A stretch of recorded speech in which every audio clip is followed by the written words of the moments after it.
welcome to another edition of Atlas Information Live. I'm your host, Attlas, and today we're going to be, as the title for today's live stream suggested, today we're going to be dancing with the devil. This has been a theme that has been arising all week for me, and it has been expressing itself in so many different ways for so many different reasons. And the process of dancing with the devil, the purpose of it, has been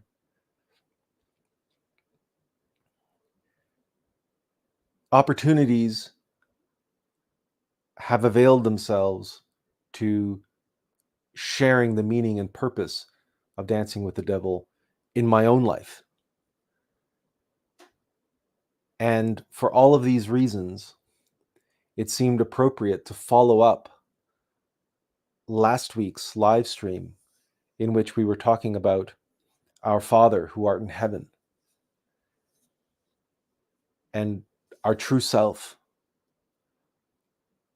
and our relationship to our true self. But that we have within us these other forces, these forces of mechanicity, of determinism, which impose their desires, and how the dynamic between these two apparent opposing forces within us and in our lives constitute what we're referring to here as this dance with the devil.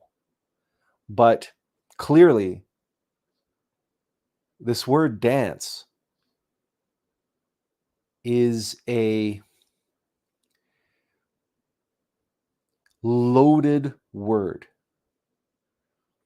There is so much more to dancing than perhaps what typical individuals think of in modern terms. Why is that? Or why would that be? Well, show me a millennial or a Gen Z who knows how to dance.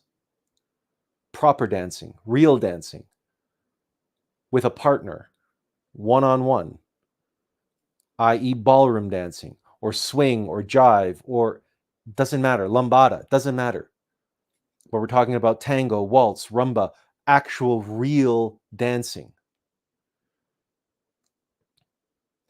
And the dynamic that takes place in that process.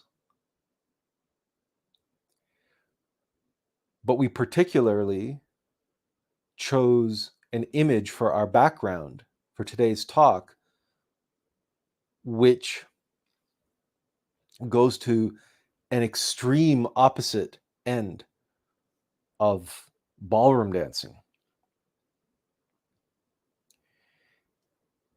And the mind can go to scenes, famous scenes from theater and indeed film, where two individuals spar.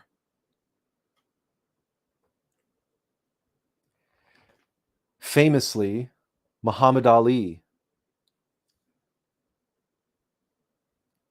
famously would brag in his many television appearances and news conferences, press conferences, announcing a major fight, like a title fight. And he would famously, in his signature style of bravado and bragging, and he was so eloquent and he was such a master of words, he could improvise poetry, rhyming like rapping, but before rapping was a thing. And we recall before he had his famous fight in Zaire, Africa, when he fought George Foreman, they called it the Rumble in the Jungle. and he would brag and brag about how he was going to dance, that George Foreman was so slow. He was like the mummy. And there's a fantastic documentary that I highly recommend called When We Were Kings. And if you don't necessarily have to be a fan of boxing to appreciate the allegory, the analogy of the great conflict, mano y mano, two men facing off in a ring. This is a archetypal, allegorical symbol for the dance which takes place in our psychology. This is the hero and the villain archetype. James Bond and the Bond villain. Sherlock Holmes and Moriarty.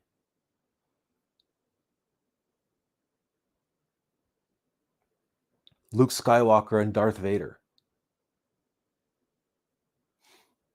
And in the stage, there is a famous fencing match, fight scene in Romeo and Juliet between Mercutio and Tybalt. And it is the prototypical, it is the archetypal, the most famous duel of wit and words and metal. It is indeed a fight to the death, but it is a fight of psychology. It is a conflict of character. And the fact that one house represents Romeo and the other Juliet, and that's the masculine and feminine forces,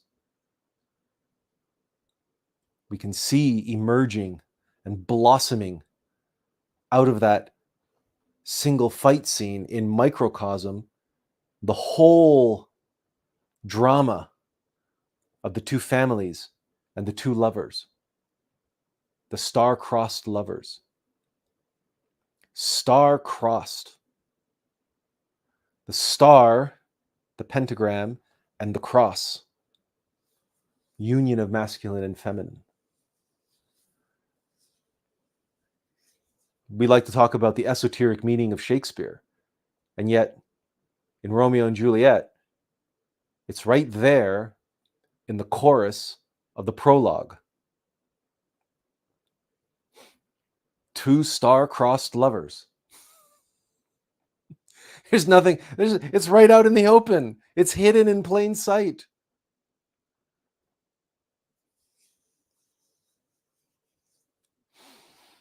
But that duel, the sparring, and the war of words and wit inspired so many other scenes. It inspired everyone from Douglas Fairbanks Jr.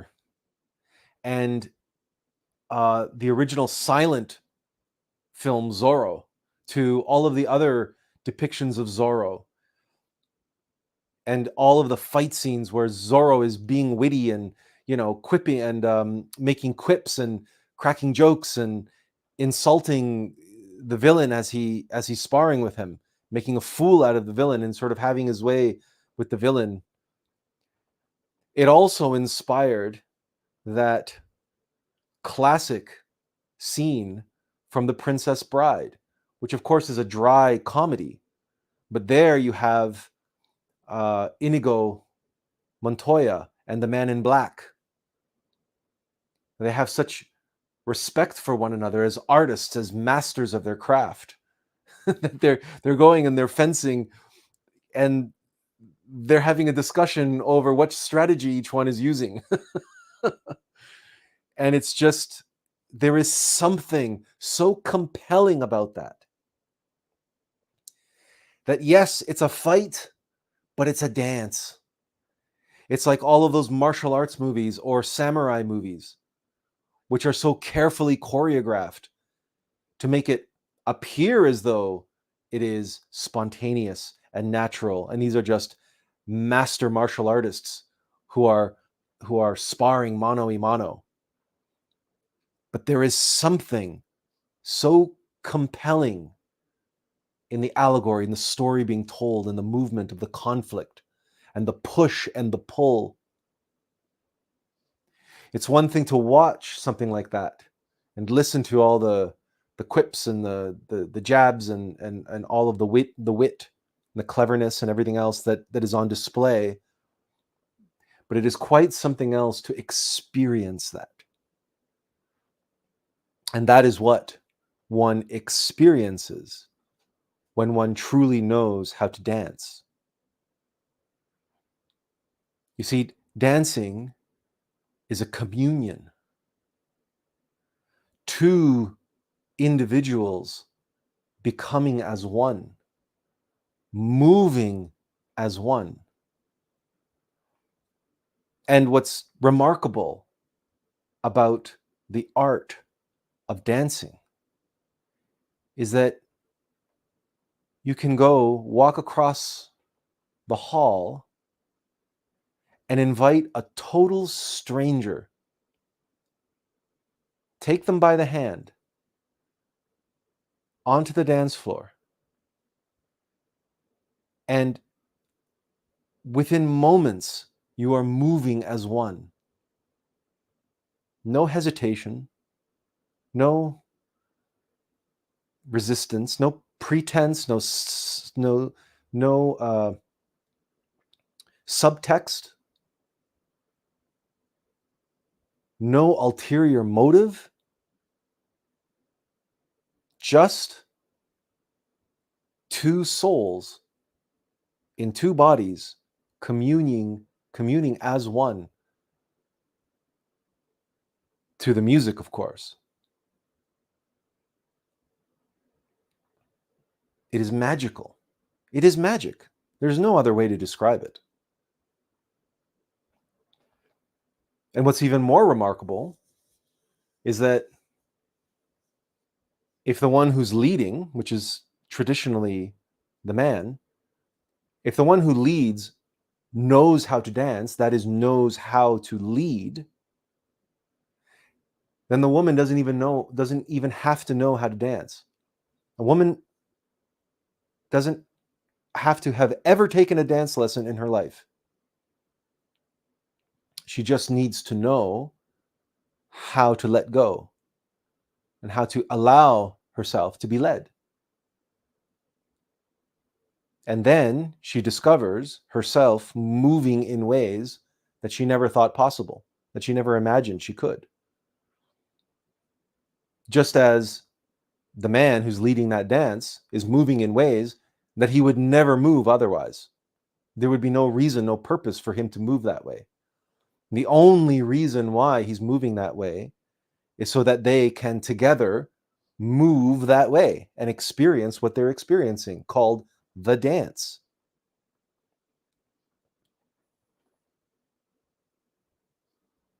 And then if you happen to be with someone that you,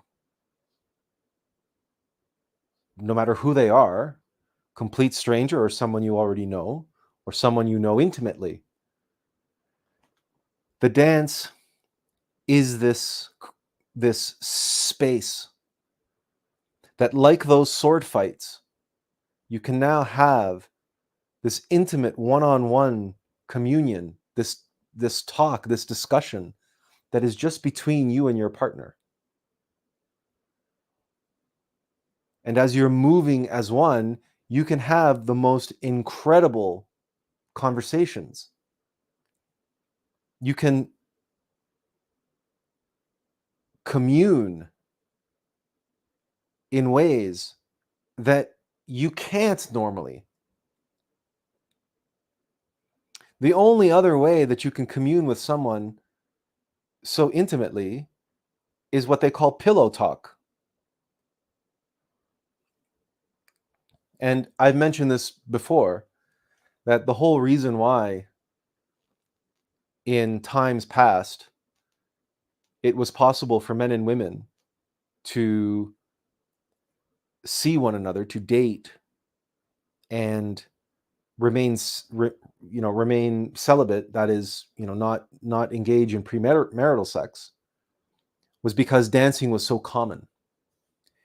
And you can, within 30 seconds of dancing with someone, know whether or not you're sexually compatible with them. You can know so many intimate secrets about someone who you dance with. And the more often you dance with them, the more often you have this opportunity for this intimate communion with all of your clothes on, in public. You can effectively make love to someone on a dance floor in public, at a church dance, in front of all of your family and friends. That is the magic of the dance. It is a way for two individuals to know one another intimately, because you cannot deny the experiential quality of the dance. It's an experience. And you cannot deny the totality, the comprehensive, the holistic nature of a dance.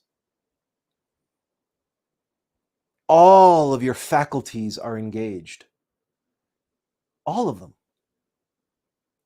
You are emotionally engaged, moved not only by the music, but by the motion, by the movement, by the connection of two fields of energy, two toroidal fields, electromagnetic fields, brought into proximity and brought into harmonic vibration, thanks to the music, thanks to the beat, thanks to the movement, the harmonious movement. Emotionally, you're totally engaged. And of course, physically, well, that sort of goes without saying. And that all of your faculties of your physical body are engaged. And like yoga, like martial arts, like Tai Chi, like so many conscious forms of movement, you're not just flopping around or getting jiggy with it or losing yourself to the beat or whatever. You're not losing yourself. On the contrary, you're completely present. You hold tension where tension needs to be held, and you relax where you're able to relax, where tension is unnecessary and superfluous. And even that tension, when we say tension, it's not stress. It is what in the theater we used to call controlled relaxation. You're relaxed, but you're not flopping all over like a jellyfish. Like when you do Tai Chi. Tai Chi, there's no tension anywhere in the body. And yet you must be standing up, which means all of your all of those micro muscles are all firing in your abdomen and your legs, in your upper body, to maintain your posture, to stand up straight, to keep your balance. But there's zero stress, there's zero tension. Unless, of course, you're in a dance like, I don't know, the tango. Now, the tango is all about tension and holding tension. There's an intensity there. It's not stress, but there is a real push-pull between partners. And there's that tension that is set into the dance, that is set how you hold your partner in the tango and how your partner holds you. Even doesn't matter which form of tango you dance, including Argentinian tango. In Argentinian tango, there's like a ball of energy that's like a zero, no fly zone. And it's that ball of energy that is pushing you away from one another, even as you're holding one another close to be able to dance. And in that push and pull, that back and forth, that in that tension generates this energy, this vitality, this intensity, whereby you can get to know someone so intimately and so effectively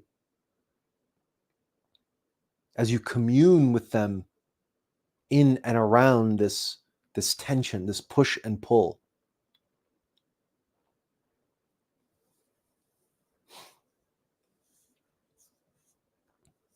And as you can imagine, when you're sparring with someone, whether you're sparring, dueling with swords, or sparring with gloves, or sparring in martial art, there is this push and this pull and this tension, this conflict there. And in the dynamic of this conflict of opposites attracting and repelling at the same time, and moving around one another, and the dynamism and all the exchange that takes place. And lastly, of course, the emotional center, the physical center, and lastly, the mental center has this opportunity to be engaged. And the archetype is that your mental faculties become razor sharp. This is that archetypal duel of wits and weapons that Shakespeare so brilliantly began, and so many have followed, is that you must be at your absolute best in a sword fight, in a duel, fencing. And so if you are your absolute best and you're using these razor sharp swords, then your wits too will become razor sharp. And so many writers have taken this opportunity to use the duel as a dance and have the two characters, antagonist and protagonist, or whoever they may be, who are engaged in this duel, commune with one another and exchange words and rapier wit. And when you dance with someone, this is very much the case, because it's not so much that your mind is so sharp and witty that you're making quips against your partner, but it's incredible, both you and your partner, your sense of humor, it's unbelievable. It gets dialed up by an exponential factor. Suddenly you become, like, when you're dancing with someone, there's something about being in this space of joy, this space of bliss, this shared harmonic space, that you really do develop this rapier wit. And you'll find yourself, even with a complete stranger, if you decide to engage in a conversation, ask them a few things, before you know it, both of you are like laughing out loud. It's like you can't help it. It's like you're in one of those yoga classes where they teach laughing yoga. Only in a yoga class like that, it takes a few minutes to ramp up. You do the exercises and, the exercising your the breath and everything to start laughing and get the laughing engine going. A few seconds of dancing and boom, you're in that space. You're in that space, the space of joy, the space of bliss, and you just can't help but say things that are witty and funny, and and that your partner is going to think you're stand-up comic. And you'll sit there and sometimes if you get too carried away with the joking around and having fun, sometimes you end up collapsing on the floor. It's happened. It's a well-known phenomenon. You will see it happen at weddings, particularly. Well, at weddings, often there's some alcohol involved, but you've seen it. If you've been to a wedding or whatever, you've seen people, they're dancing and they're having a good time, and then all of a sudden they just collapse and they can't get up because they're laughing so hard. It's the magic of the dance. It's the magic of this engagement, this space of bliss, of joy, of communing, even with a complete stranger. I often, if I'm at a wedding, I will pay close attention to any of the elderly ladies who their husbands have passed on, and they're their grandmothers or whoever they are, whether of the bride or of the groom, and you can tell that they're there alone. And I always take advantage of weddings. It's one of the only opportunities I have to dance. And so I'll pay attention to matriarchs of the family who are there sitting alone, because I know they can dance and I know they love to dance, and their husbands have passed on. So I will go and ask them to dance. And I will twirl them and spin them and dip them and make them feel like they're 16 years old again. That's the magic. You can instantly shave 20, 30 years off your life in a 3-minute song if you're on the dance floor. You instantly forget how old you are. And especially if you grew up dancing, if this is something from your youth, and if the song is appropriate and everything else, and I will dance with children, I will dance with old ladies, and everyone in between. Because everyone should have an opportunity to experience the joy, the bliss, the magic of the dance.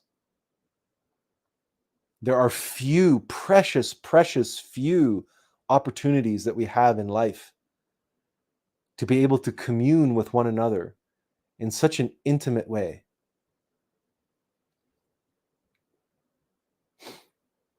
And by intimate, you see, the beauty of all of this is that clearly, if I dance with a 9-year-old girl, it's not sexual. If I dance with an 80-year-old lady, it's not sexual. If I dance with a complete stranger, I can dance with someone's wife. I can dance with the bride, for God's sake. Dancing is a beautiful, intimate activity of pure joy and bliss and innocence.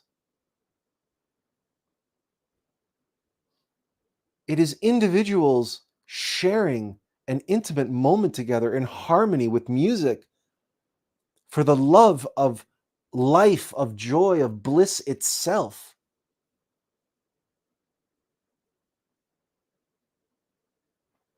And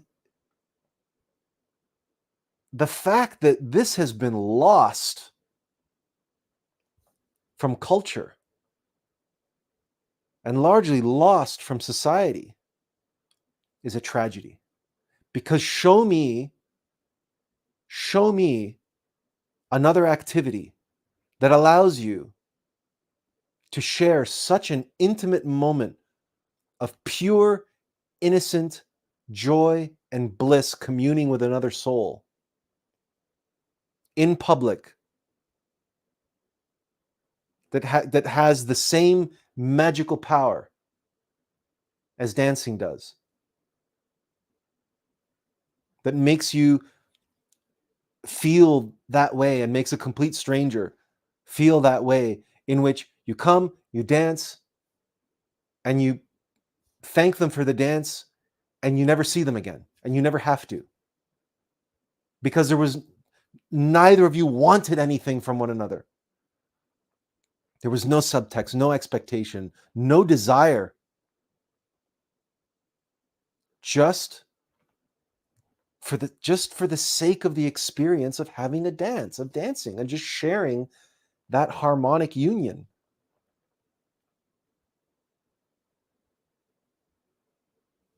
It's like when they say art for art's sake. It's this dancing for the sake of dancing.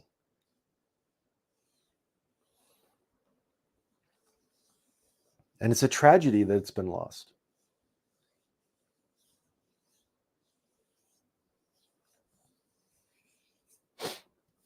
So why would we go through all of that preamble? We'll get to a couple comments because there's a good segue here. Tiffany says, make them feel young again through dancing. Aw. And she says, so how do we dance with our devil to where it's as sweet, what you've described, the joy in it? How do we joyously dance with our devil? If possible, I'd like to learn that. Well, you've come to the right place.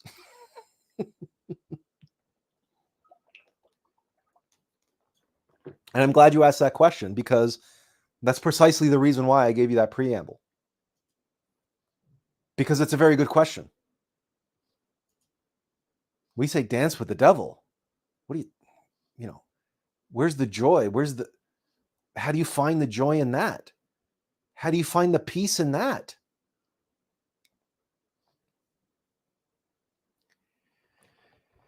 How do you manage this controlled relaxation of which you speak, whereby you can't allow yourself to be flopping all over? Believe me, when you're dancing with a woman, when you're leading a woman on the dance floor, you have to be in control of yourself. You can't allow yourself to be all flapping around or whatever, because the moment you try to spin her, dip her, or whatever, she's going to end up in the punch bowl. And then rest assured, nobody is going to want to dance with you the rest of the night. You drop one woman once on the dance floor, you let one woman crash into somebody else, or crash into a chair or a table or the buffet table or whatever, because you're not paying attention, because you're all loosey-goosey, because you're out of control. Okay? You have to maintain your center. If you are leading the dance, it's not a tight control, and it's not that you're controlling the other person. That's not what it means to lead. That is not what it means to lead. A leader does not control. A leader leads by earning trust, by earning faith. And the one who dances with you follows your lead because she trusts you. She puts her faith in you, and she trusts her own experience. She trusts that you're not going to let her go flying into the punch bowl with her, with her white dress. Because things can get a little dynamic on the dance floor. The dance can get acrobatic even. It's a great responsibility to lead. Leadership is not some privilege that you bandy about like a trophy. Leadership is an act of service. It is a tremendous responsibility. And as all responsibilities go, control in the dance, in leadership, begins with the self, begins with control of the self, self-control.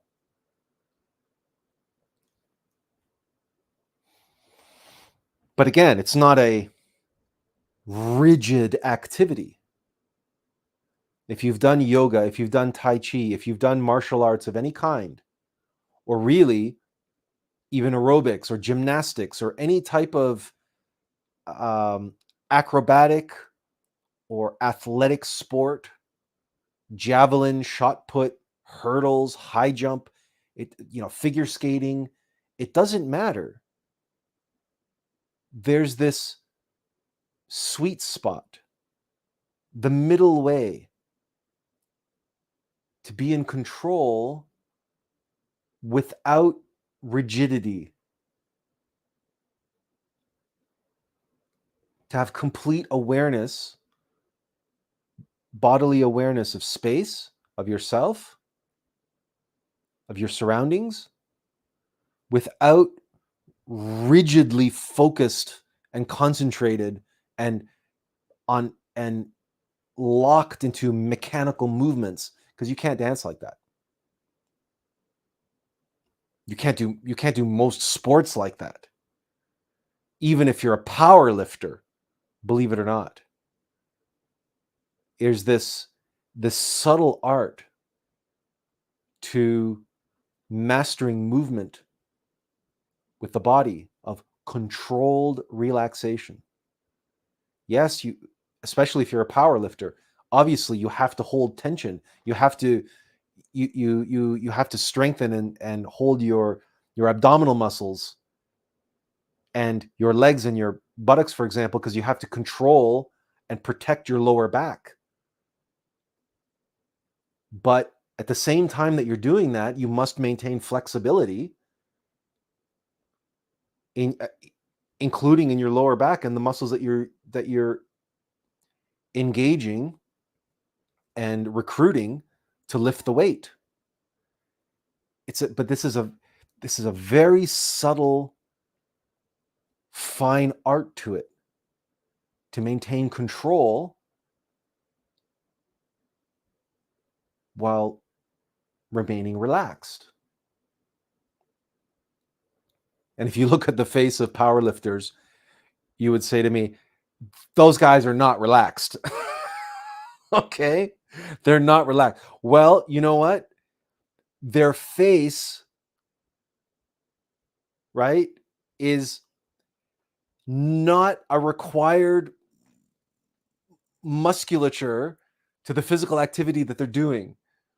So, if you will, they allow themselves, okay? They can't spread themselves too thin.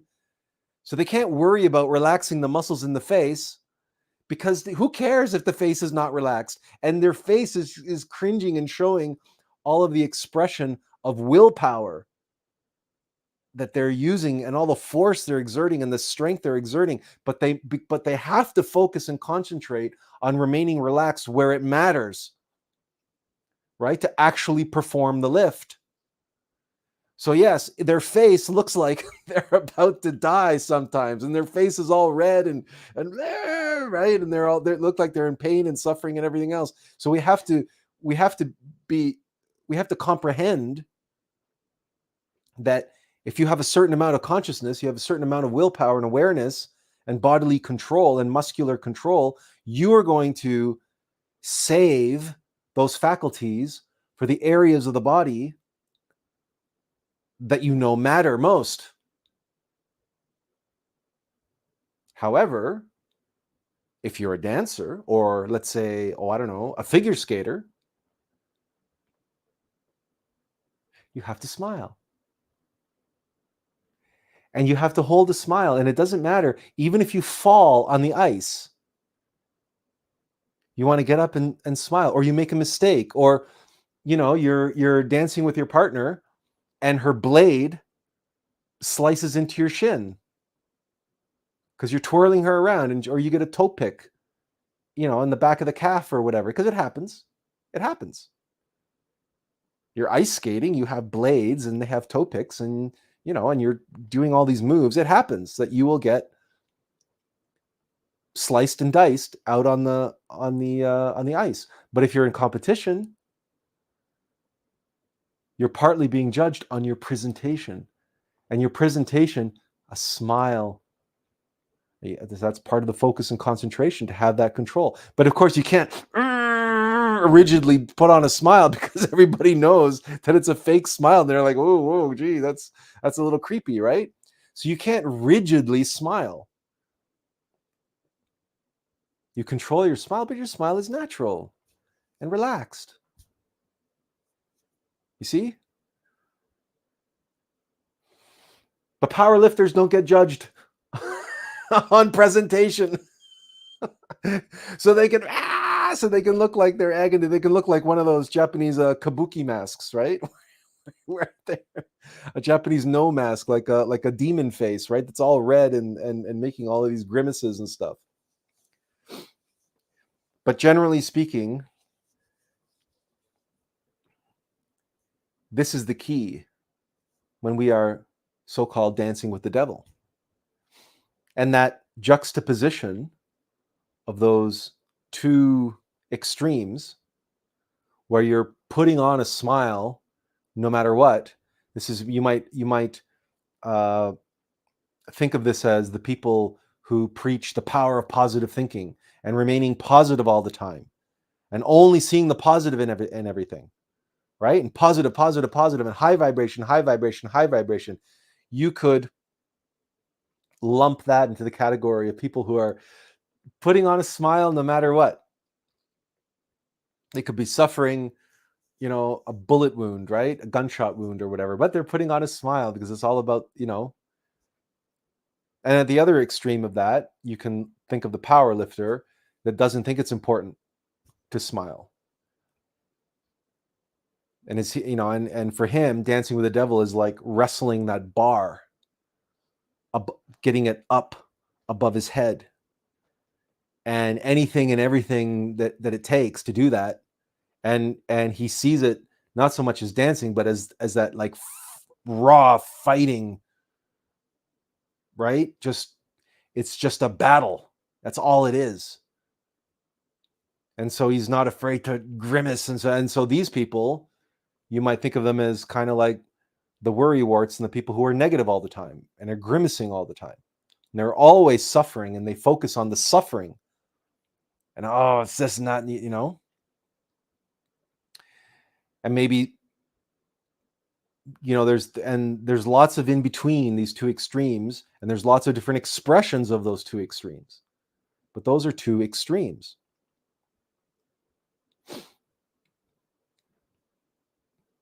And in the middle, there's this wide spectrum, right, that you can move between. And that's the beauty of seeing all of this as a dance. Because when you dance, sometimes the music is fast, sometimes the music is slow, sometimes it's intense, sometimes it's very light and gentle and lofty, like a feather on the breeze. And there's space for all manner of negotiation, of heaviness or lightness, of directness or indirectness, of speed within this thing that we call the dance. And that includes the dance of life, and that includes the dance with the devil, the dance with our demons, our false self, our defects and vices.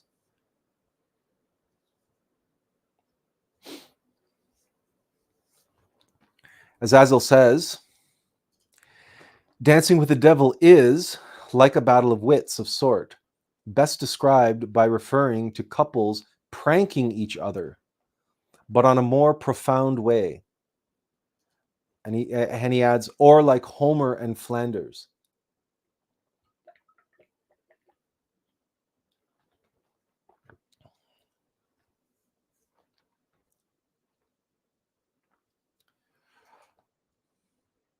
Like couples pranking each other.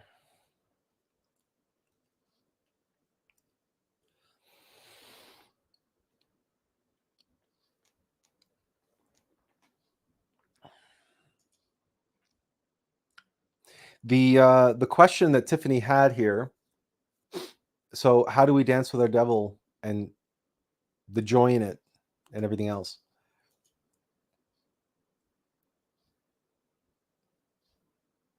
One of the simplest ways to help put us into the right frame of mind, if that's the right expression, is to remember ourselves, is to remember our Divine Mother.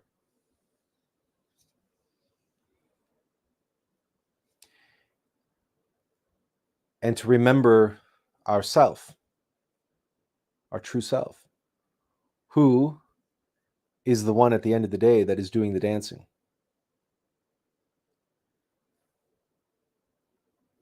Now, it might not seem that way to us because from our point of view, we're the one doing the dancing.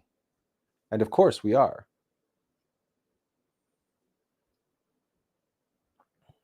So who is this devil then, of whom we speak?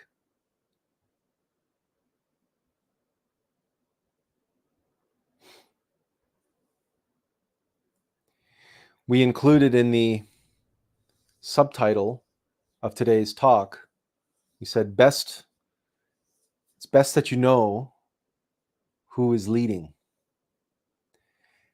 We mentioned this last week, that dancing with the devil is fine, and that cliche is fine. Everybody mentions it or understands it or on some level. But very rarely do they think to ask themselves, yeah, but who leads?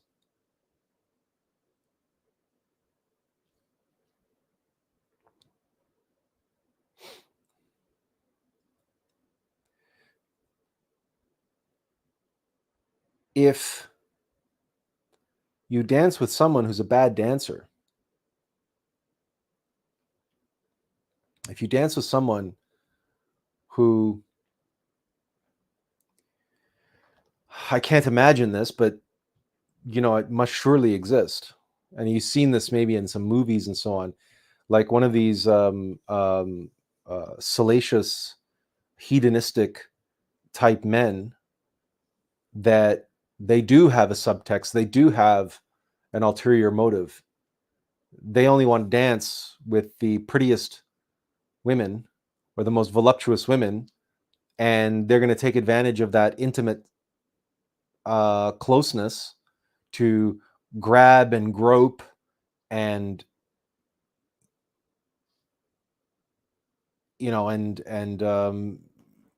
basically take advantage of the dance and their dance partner. Well, if you're on the receiving end of that, you will know that that's not a pleasant experience.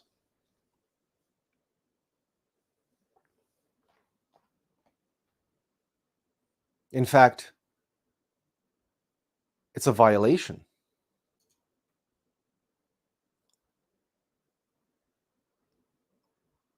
Implicit in Tiffany's question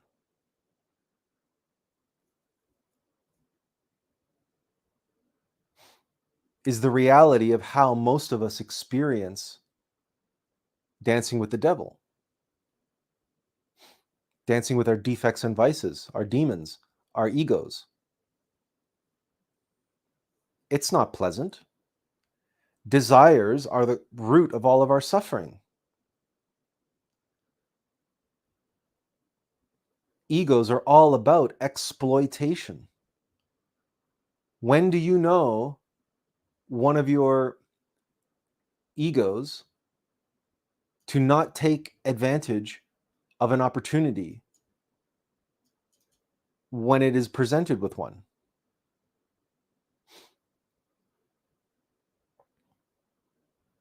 Egos are opportunists because they're parasites.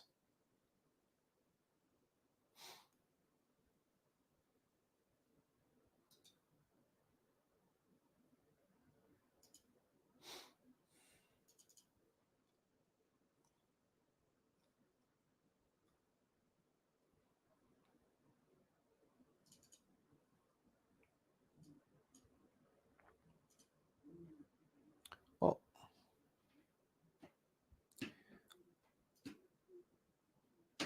you've seen this meme before.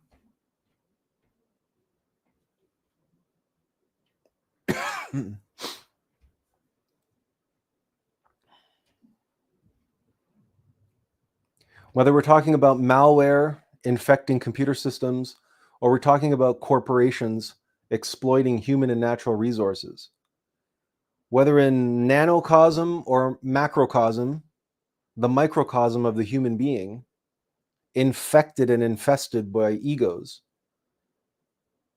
that are about exploiting and dominating our consciousness and our sexual energy, our sexual force, our creative force. And we suffer that, and we feel that. These parasitic entities,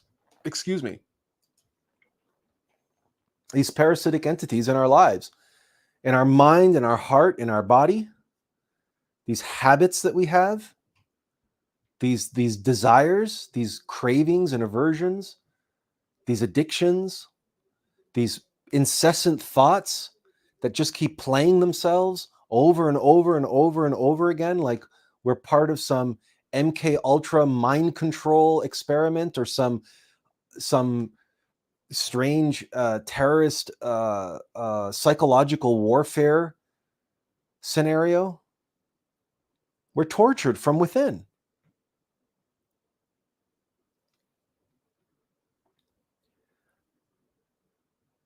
Why? Why? Because machines need power.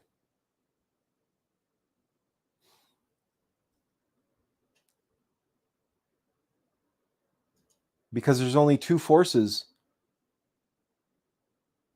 in the universe.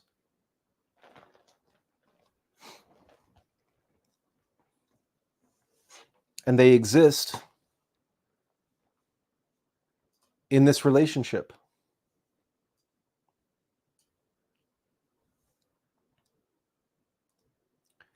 And one force is active. It's resplendent. It gives. It shines. It radiates with light.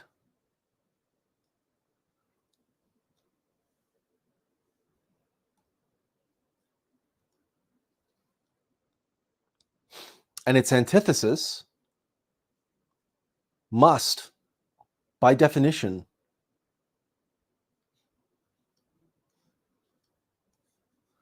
absorb, draw in, consume. Again, the light. But it traps it, it hoards it, it absorbs it and contains it.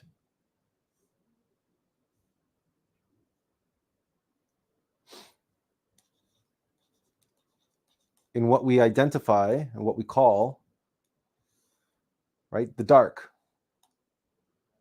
This is what we have, light and dark.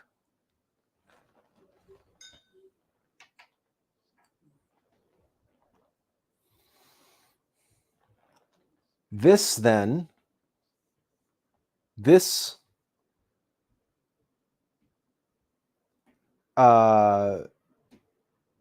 force, this negating force,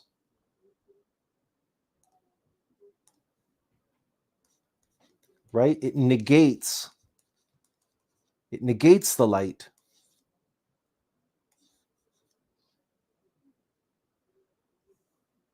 This force affirms. It affirms the light. It is the active, radiant, giving, projecting, expressing force.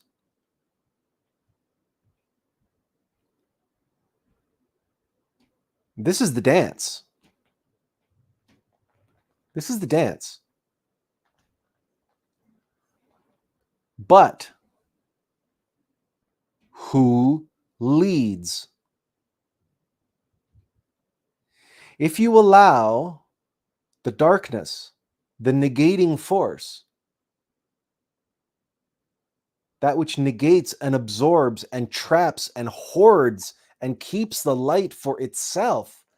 That's what this is. Right? You see that, right? We should undo that because it's better to keep it white, right?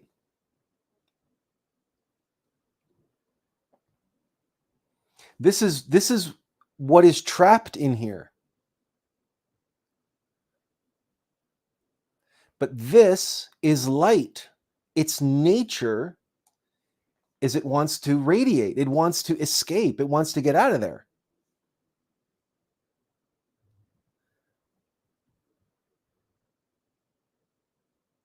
But if you let the dark lead, then it's going to keep just drawing in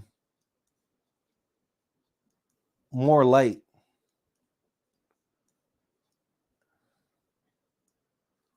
Because it can only do in accordance with its nature.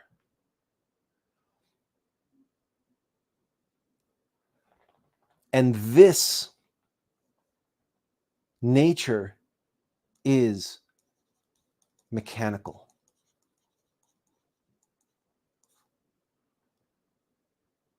Automatic. It is deterministic. It is as if I draw, right, a hole here.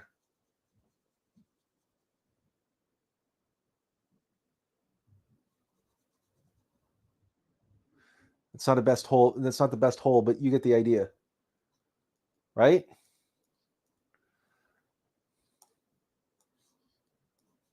Something falls into the hole, it's going to fall in the hole. The hole is just there.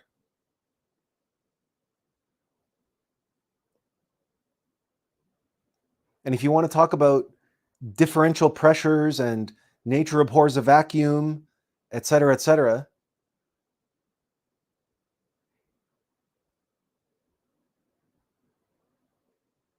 light is always going to be drawn to the dark. The dark is always sucking it in. That's what gravity is. That gravitational force. But it's an electromagnetic force, but it doesn't matter because the way that the charges move from negative to positive, if I understand that correctly, I might be wrong on that. But anyway, but the electricity always moves from one pole to the other. And it's being trapped, it's being absorbed. But it's a mechanical process. It is its nature to do so. It can't be anything else.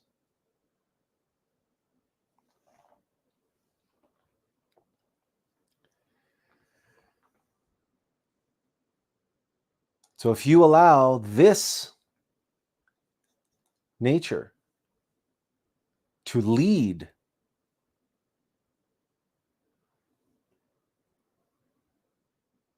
then all it can do is negate and absorb not just the light,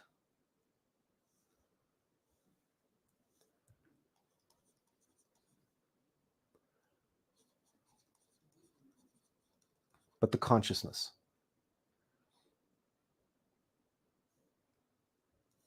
Because the nature of the light is it's conscious, not mechanical. And the nature of the darkness is that it's mechanical.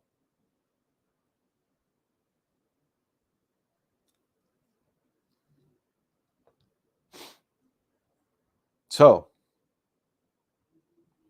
how do you dance with the devil and make it joyful and blissful?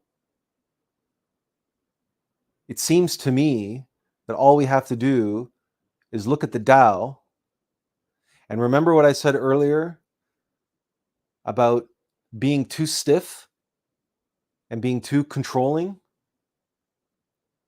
and how you end up moving like a robot and how you can't dance that way. Well, sure, you can try to dance that way, but the dance is going to be crap and your partner is going to hate it. because you're moving like a robot and you're being too controlling. You're being too stiff. You haven't found you're not in the flow state. You're not one with the music. You're not one with your partner. You're just clenched and stiff and mechanical. Can't be mechanical for it to be a beautiful dance. You must be light on your feet. We know one thing about mechanical nature: it's heavy. We even call it the weight that's bearing down on our shoulders. It's not by accident we call enlightenment, and we tell people to lighten up. Because if you're heavy and you're heavy-footed, it's bong, bong, bong, bong, where you can't trip the light fantastic, right? As the old saying goes, right? Cut a rug and all of these wonderful idioms that came out of the 20s and the 30s and the 40s when people went to dance halls and so on. And even in the 80s, right? Lionel Richie had a song, Dancing on the Ceiling. Well, you can't be heavy if you're dancing on the ceiling, right? The whole notion is that, right? And then there's that scene from Rocket Man.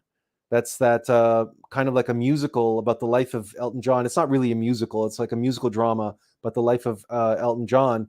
And there's that first scene in The Troubadour where he's playing the hook and they're singing la la la la la la la la la la la, and then it's like everything slows down and everybody's feet rise up the floor. It's like this whole notion of the music and the dancing and everything lifting people's spirits and lifting people so that you break the bonds of mechanical nature that are holding you down, that are keeping you trapped. It's that lightness that comes in the dance. But all of that lightness comes from conscious presence, and it's your higher self that has to lead that.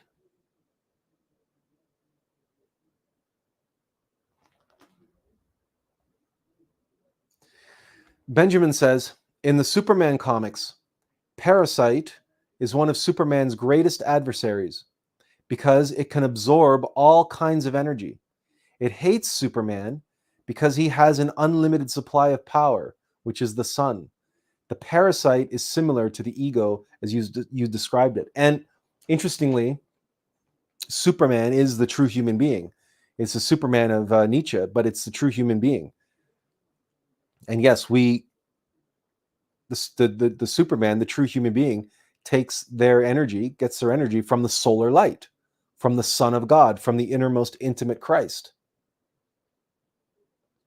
And naturally, the parasite is, as you describe it, Benjamin, as it appears in the comics, it absorbs power.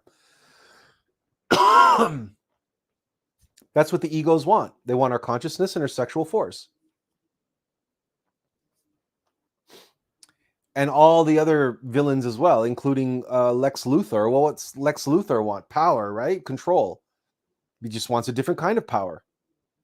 Not actual energy, but he wants the political power and the economic power and the essentially fascist power of being the most powerful man on earth. He wants to rule the earth and all the trappings that go along with that.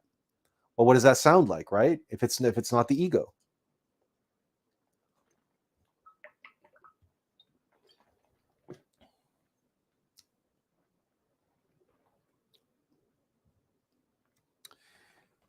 So realistically,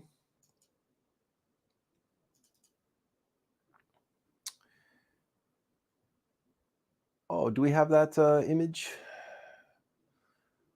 No, we don't have that image, do we? Oh, sure, let's just pull this one up. Oh, it's too small. Never mind. We'll pull it up in just a minute here. Atlas Info Live.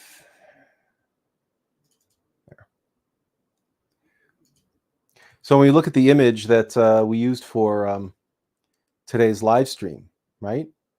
We see this beautiful angelic being dancing with this devil, this very charming, debonair, dashing, right, looking fellow who also has these angel wings, but they're dark angelic wings, right?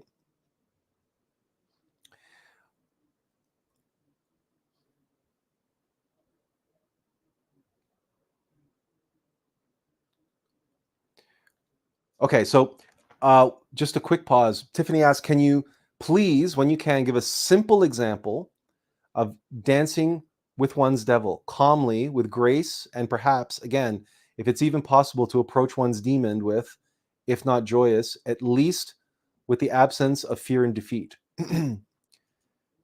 Benjamin Ochoa says, Superman's name on his home planet Krypton is Kal-El, which translates son of God. Yes. Yeah, Kal-El. Yeah.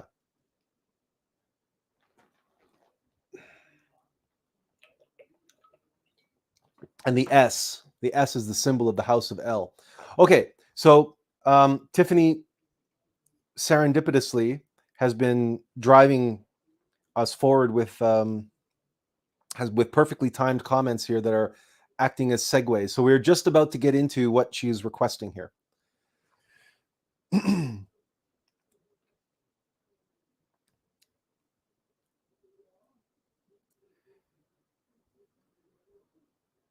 Observe this image and comprehend there are two figures in the dance, right? There's two figures in the dance. There's two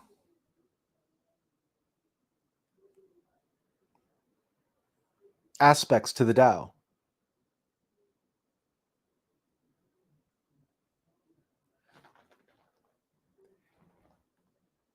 And there is consciousness, there is energy trapped in the mechanicity, and there is an aspect of the higher self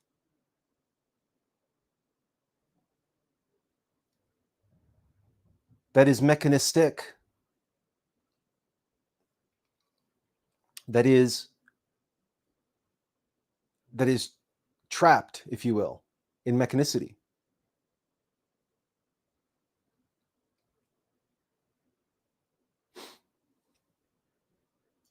But there's two people in the dance.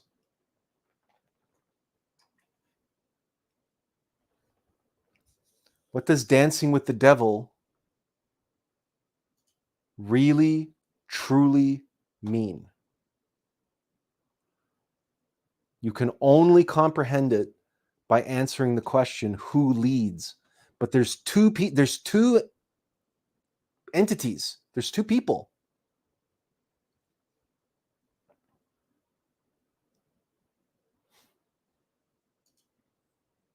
So let's look at a practical example here. Simple example.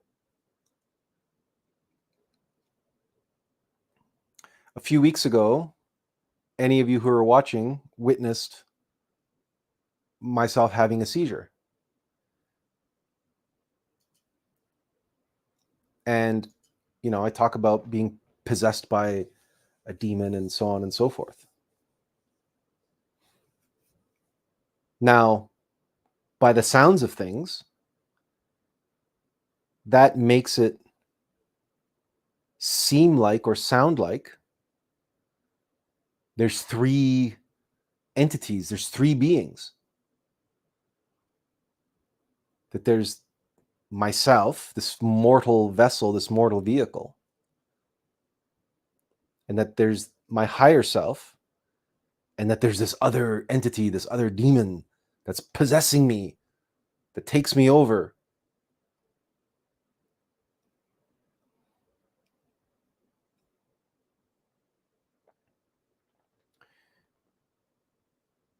But that belies the truth of this image, the truth of any dance, and the truth of the Tao.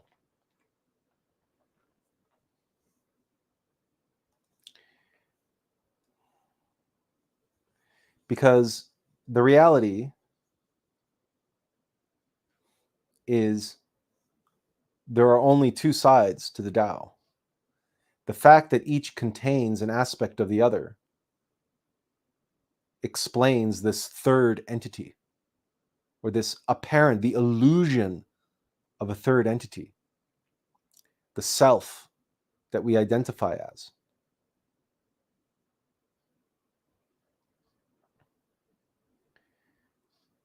So I think we'll leave, let's see, we'll leave this on screen so you guys can see that. Just, the Divine Mother is an aspect of our higher self. So in this image, from my point of view, right, I'm going to treat the higher self as the Divine Mother. They're one and the same. So in this image, the feminine is obviously the divine, my Divine Mother, as aspect of my higher self, who's dancing with the devil.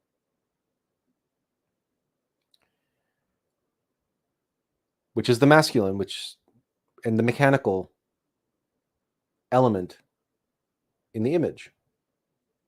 Well, that's me. That's this mortal, mechanical, human machine.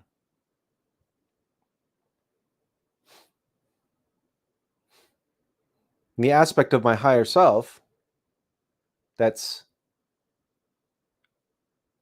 gets hypnotized and gets taken over by the mechanicity is that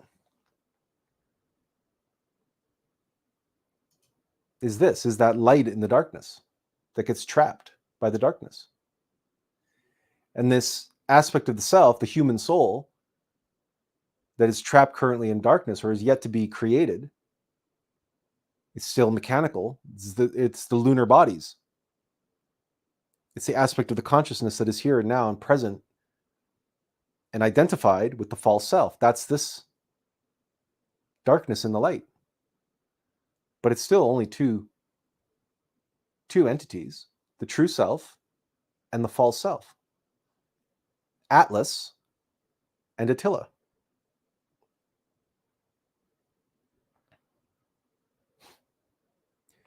To be possessed by a demon means to possess a demon.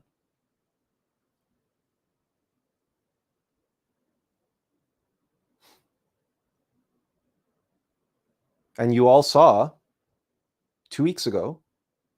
Was it 2 weeks ago or 3 weeks ago? 3 weeks ago. Maybe even more than that. 4 weeks ago. Anyway, around a month ago, if you were witness to my seizure that lasted 10 minutes, right? At one point, you saw me pick my nose.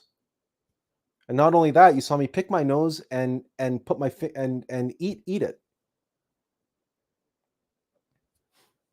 during that seizure. Now, why would I tell you that? Why would I admit to that? Well, if you saw it, you saw it anyway. There's no point in hiding it. But here is the point. Okay? But Tiffany's asking this question. Can you give a simple example of dancing with one's devil calmly, with grace, with approaching one's demon with joy or peace or acceptance or allowance or whatever? Ever since I was a child, I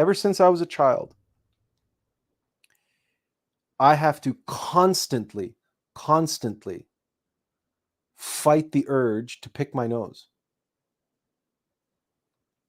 It is a habit that has haunted me since I was a child.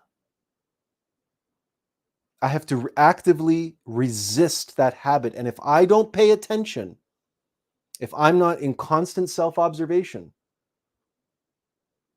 if I'm not in a constant state of vigilance,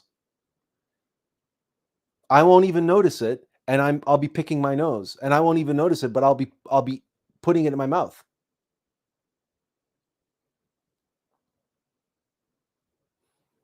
Right? There is no other here. There is no other demon here. Right? I am the demon. That's just a fact. The false self is the demon with all of our defects and vices and all the bad habits and all the running commentary and the nonstop thing and the obsessions that take hold of us. The fear, the anxieties, the depression, whatever, the anger, the lust, the gluttony, the cravings.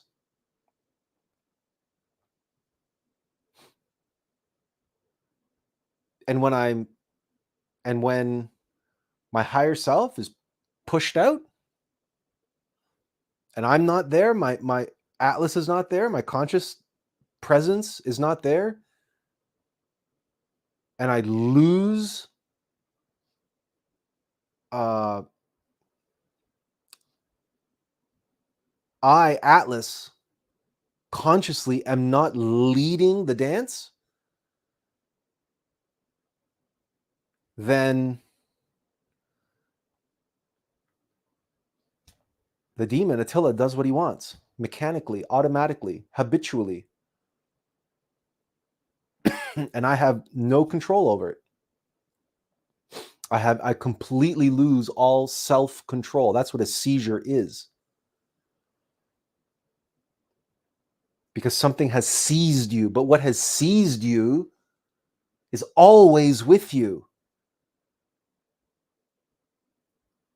When you live with epilepsy, or when you live with depression, or when you live with multiple personality disorder, or bipolar disorder, or any other disorders on the so-called spectrum.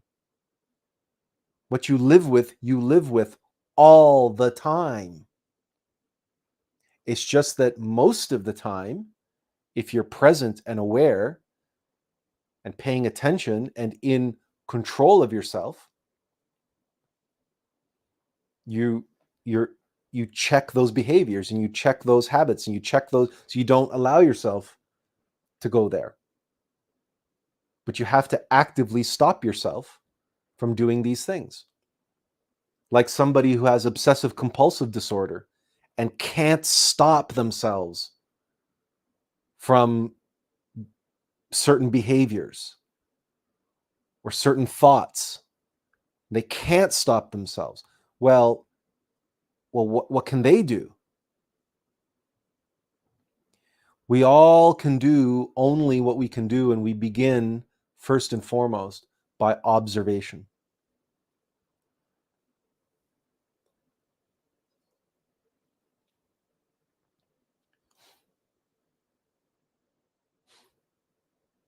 So you just begin by observing.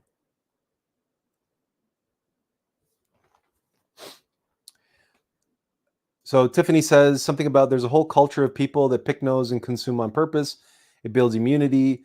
Most children do this for the very reason. Animals do the same thing. Culture says yuck, but ironically, all animals do this for immunity, so it's also a natural instinct.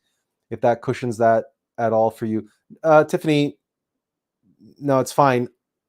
I've been living with this since I was a child, so there's nothing to cushion.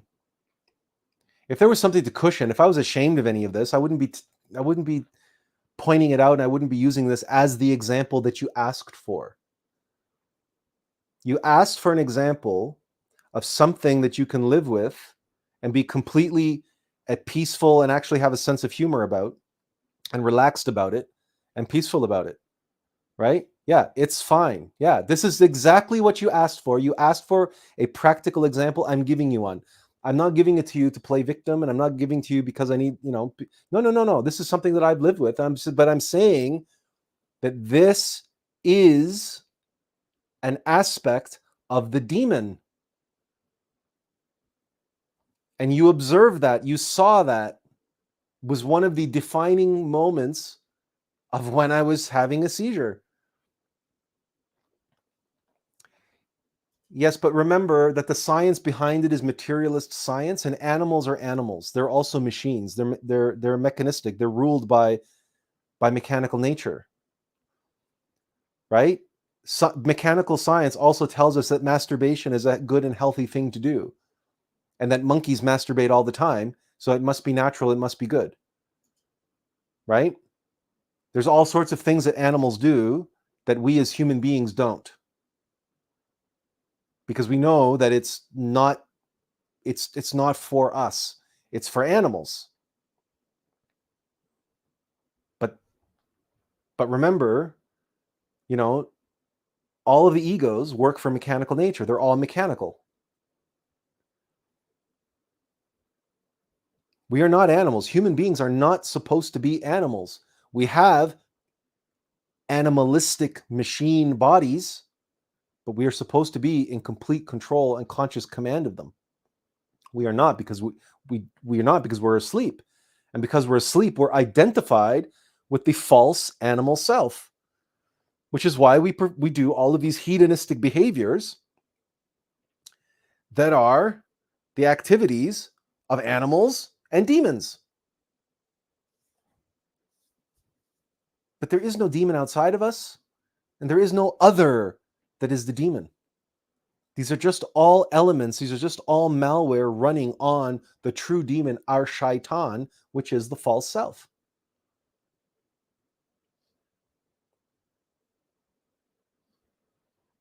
And really, when you think about it, the vast majority of people on this planet are perfectly comfortable in their own skin and are perfectly comfortable with all their hedonistic behavior. And they don't see anything wrong with picking their nose or masturbating or sodomizing or drinking excessive amounts of alcohol or using mind-altering drugs or psychedelics or, beating their wife to an inch within her life because he had a hard day, or beating up other people just because he had a hard day, taking out his anger on others, taking out his anger on animals, abusing animals, abusing others. There's all sorts of people out there who think there's nothing wrong with any of that. Well, who thinks that way? Only demons think that way. And they're perfectly okay and relaxed with that behavior. They're perfectly at peace with it. Although, ironically, they don't understand and they don't realize that the hard day that they are having is all just an excuse for them to be able to have that behavior. But regardless, today we're not talking about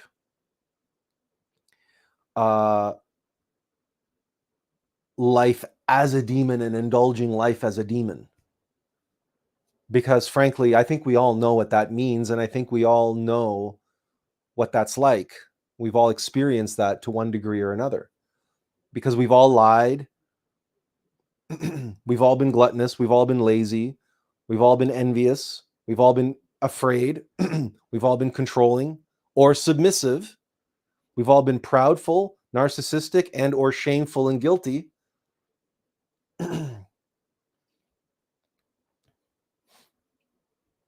All of these we have indulged at some point in our life. So we all know what it's like to be a demon.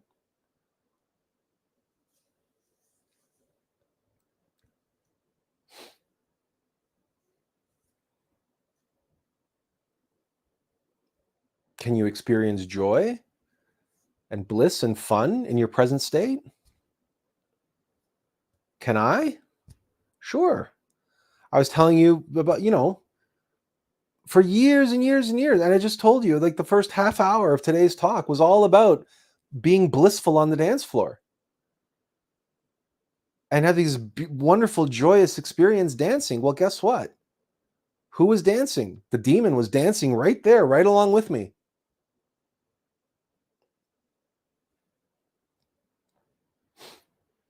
Because I am the demon. The difference was who was leading. It's the only difference. It's the only difference. Who leads? Was it Attila or was it Atlas? Was it mechanical Or was it conscious, the dance? Who was leading? My false self? The mechanical, rational ego mind and lust and greed and anger and control? Believe me, there were times where I was on a dance floor and lust was involved. I guarantee you, there were times like that. But the dance was not beautiful. The dance was dirty. They even made a movie called Dirty Dancing in the 80s. Oh, believe me, Attila knows how to dance dirty. But it's not beautiful. It is what it is. It's dirty dancing. And the only time I ever danced like that was in a bar or a university dance, like essentially a bar, a club, right? Like most people were not dancing, right? Most people were just jumping up and down, getting jiggy with it, like the way young people, modern so-called dancing is, like just, in groups or whatever, right? But no, I had this girlfriend, this on and off friend slash girlfriend slash uh well, she was what she was, and we just had this electric sexual chemistry. And like me at that time, she was addicted to pornography because I was addicted to pornography. I had an older brother and I had access to pornography at a very young age. And she consumed an awful lot of pornography just like I did. And so, but just, we just clicked, and in every conceivable possible way. And so we had such sexual chemistry that anytime we ended up in the same bar or the same, we were part of the same campus class, not class, club, was the off-campus student union, because I lived at home and she lived at home. We both lived in Guelph and we went to University of Guelph. There was no reason for us to live in residence. So we both lived at home, and I was, we both worked part-time jobs. We had so much in common, but the sexual chemistry between us was palpable. She was the most, and the thing is that the sexual chemistry that we had was electric, and it was also very depraved, because she and I shared the same depravity, the same vice. And so when we got together in public dancing, it was just dirty dancing. It was just bumping and grinding. That's the only way. It wasn't beautiful, right? It was dynamic, it was electric, it was exciting, it was all these things, but it wasn't beautiful, and it wasn't innocent, and it wasn't, peaceful and blissful and joyful. It was what it was. It was foreplay. It was public foreplay, and that's all that it was. When it came to her, that really was all that it was. Oh, sure, we had fun and in that kind of an exuberant way, but I mean, we were in our early 20s, right? So what the hell did we know about anything other than what we wanted? And that when the engine started running, what we wanted, how we wanted the night to end.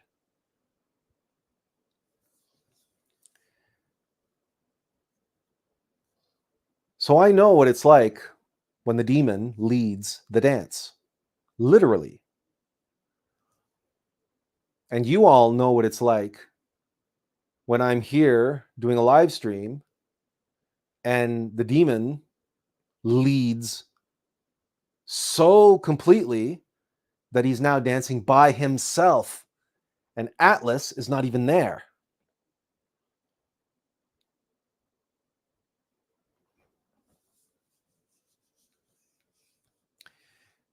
But with the grace of God,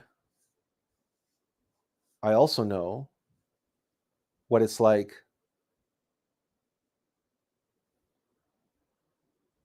when Attila, the demon, is gone. And all there is Attlas. and much, much more than just Attlas. Alux, all light, God light, the fire of fire and the light of lights and the being of beings, the Christ. When the Christ comes and it's like a supernova in my heart,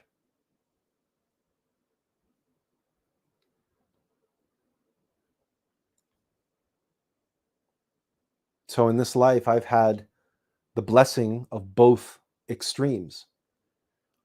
And yes, blessing, not curse, blessing.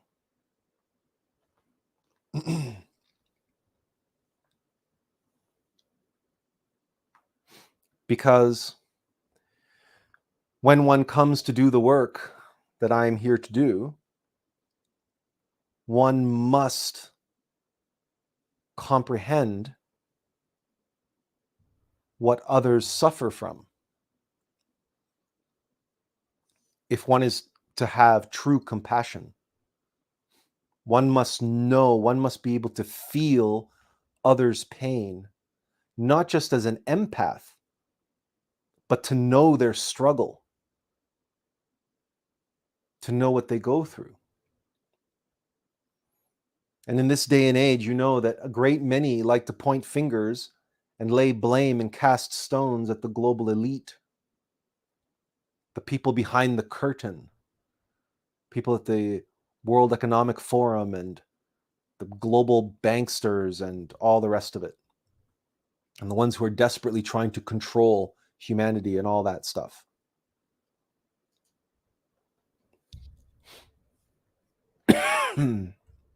Well, I have the blessing of knowing exactly what it is they suffer from. I remember there was a video that somebody caught of Pope Francis picking his nose and eating it. He was in the Pope-mobile or wherever he was, and somebody caught it on video and it went viral on the internet. And I'm like, yeah, I know exactly what that's like. I know exactly what it's like living with that kind of demon inside oneself. Just like I know what it's like to be tempted to become a megalomaniac and to seek to control others and dominate others under the illusion, under the belief that you're actually making the world a better place and that you're here to save the planet. And all the compromises and all of the falling into the trap of control and domination, and then rationalizing that because one was born with an Atlas complex. You see, I know what all of that is like because I've lived it. I am it. It is me. I'm one of them. But I was spared being born into the right family, being given the right resources, the right connections.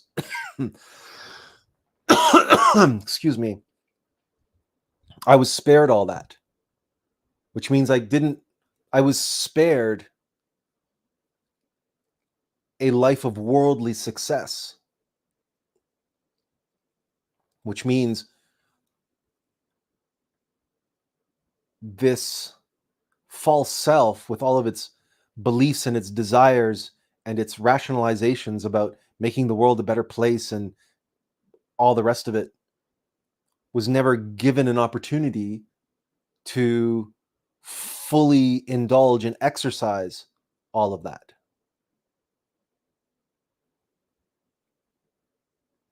But here's one for you. Since we're basically doing a public confession here, I know why all of those people went to Jeffrey Epstein's island.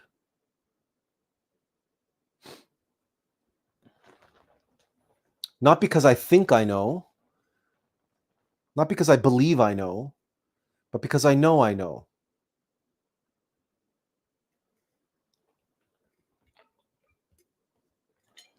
Now, in all fairness, again, I was blessed by grace that I have never been sexually attracted either to a little boy or a little girl. I've never been sexually attracted to anyone who was prepubescent. However, I confess here and now that at one time I had an ex-girlfriend of mine dress up in her high school uniform. She went to a Catholic high school just like I did. She had her high school uniform, still fit her. And I had her come over to my house wearing her kilt and her blouse with her hair in ponytails and pigtails, just like Britney Spears and that music video of hers. And my girlfriend was that mousy kind of, she was a virgin when I met her. And she had that mousy quality about her that she could make herself look like a 13-year-old. And I had her dress up like a 13-year-old on more than one occasion.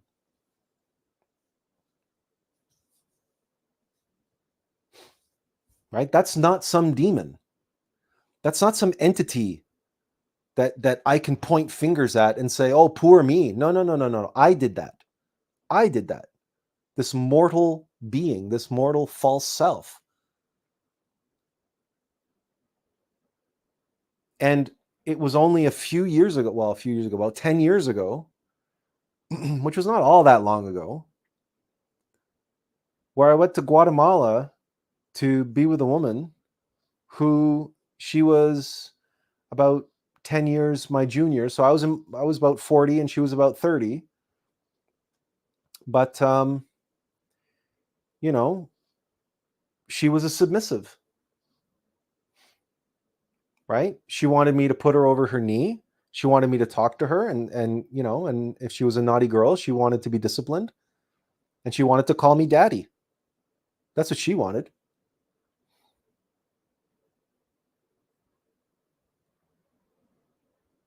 I attracted her into my life because that is what I am. That is what I live with. That is the demon. That fear, that control and domination pervades all aspects of my life. And to be in control and to dominate and to you know, that extends to, you know, the bedroom.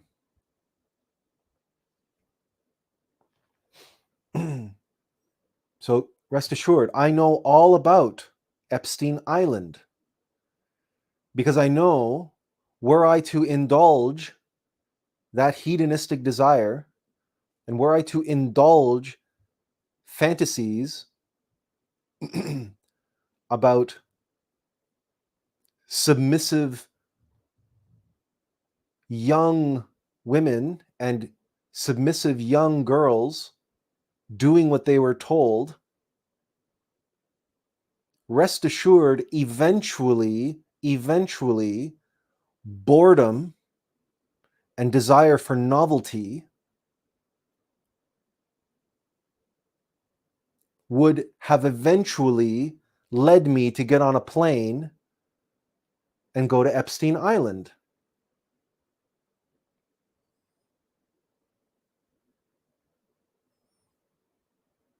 This is the kind of honesty and openness and intimate communion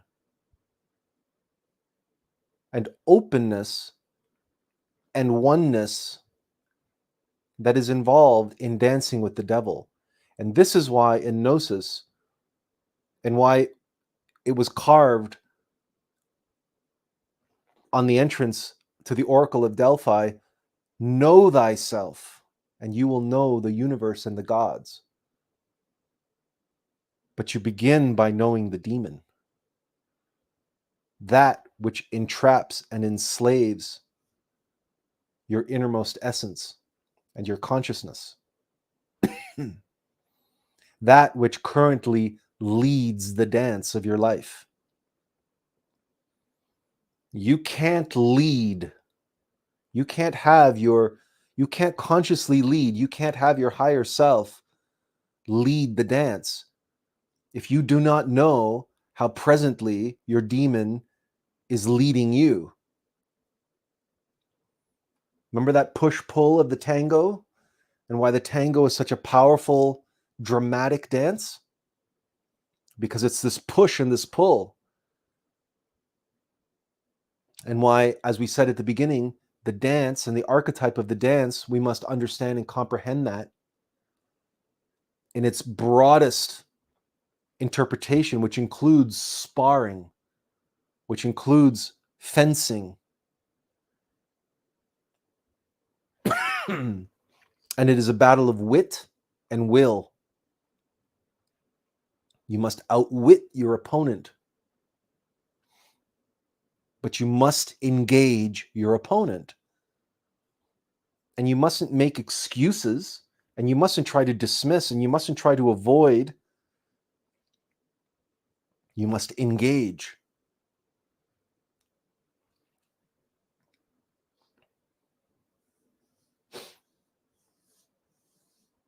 But if you want to know who the demon is, you're looking at him. And if you want to know who Attlas is, you're looking at him.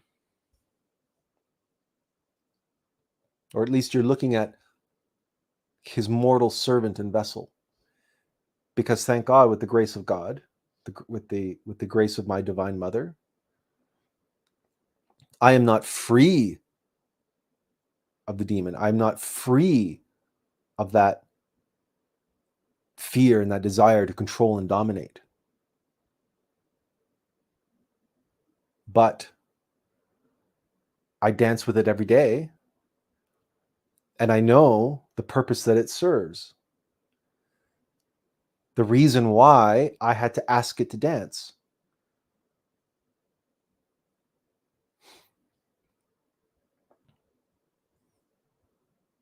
Because someday I will be standing in a room of the global elite, the people who run this world. And I will have to be able to walk into the lion's den and not be eaten alive. And I must be able to walk into the lion's den and not trigger all of their fear. Because there's nothing that a demon is more afraid of than the light.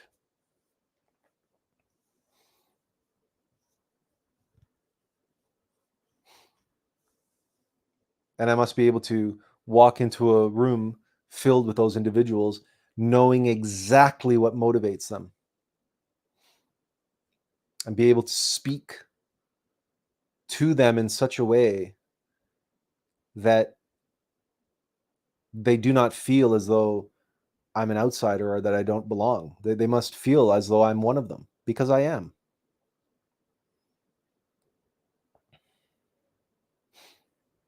In the same way that I can speak authoritatively to anyone who's living on anywhere on the so-called autism spectrum, to anyone who's suffering from fear or anxiety or depression or living with obsessive compulsive disorder or alcoholism, or you name it. You name it. I can look them square in the eye and listen to them and hear them and speak to them with complete authority that I know what they're going through.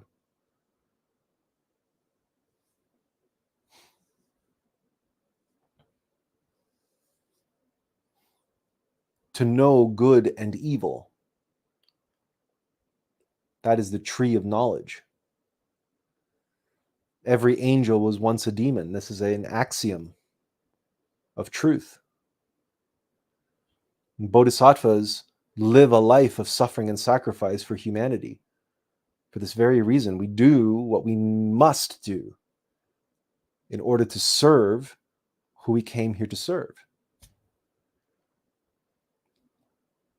And in this day and age, there are many of us here who are dancing with the devil for many different reasons.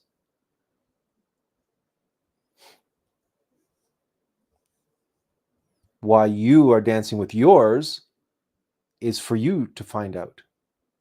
It's for your divine mother to tell you. It's for your higher self to tell you why he chose the devils for you that you are dancing with, and what you have to learn from them, and whether or not you need them anymore.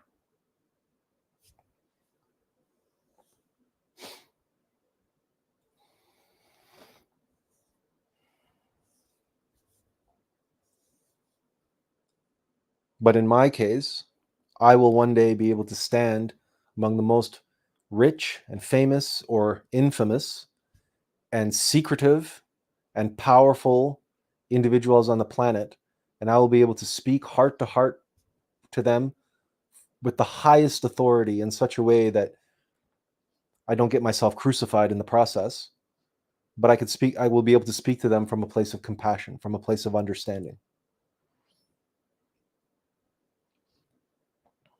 I will know them better than they know themselves, because I spent a lifetime of studying my demon and comprehending all that I'm here sharing with you today. I spent a lifetime dancing with the devil, and I have learned the hard way,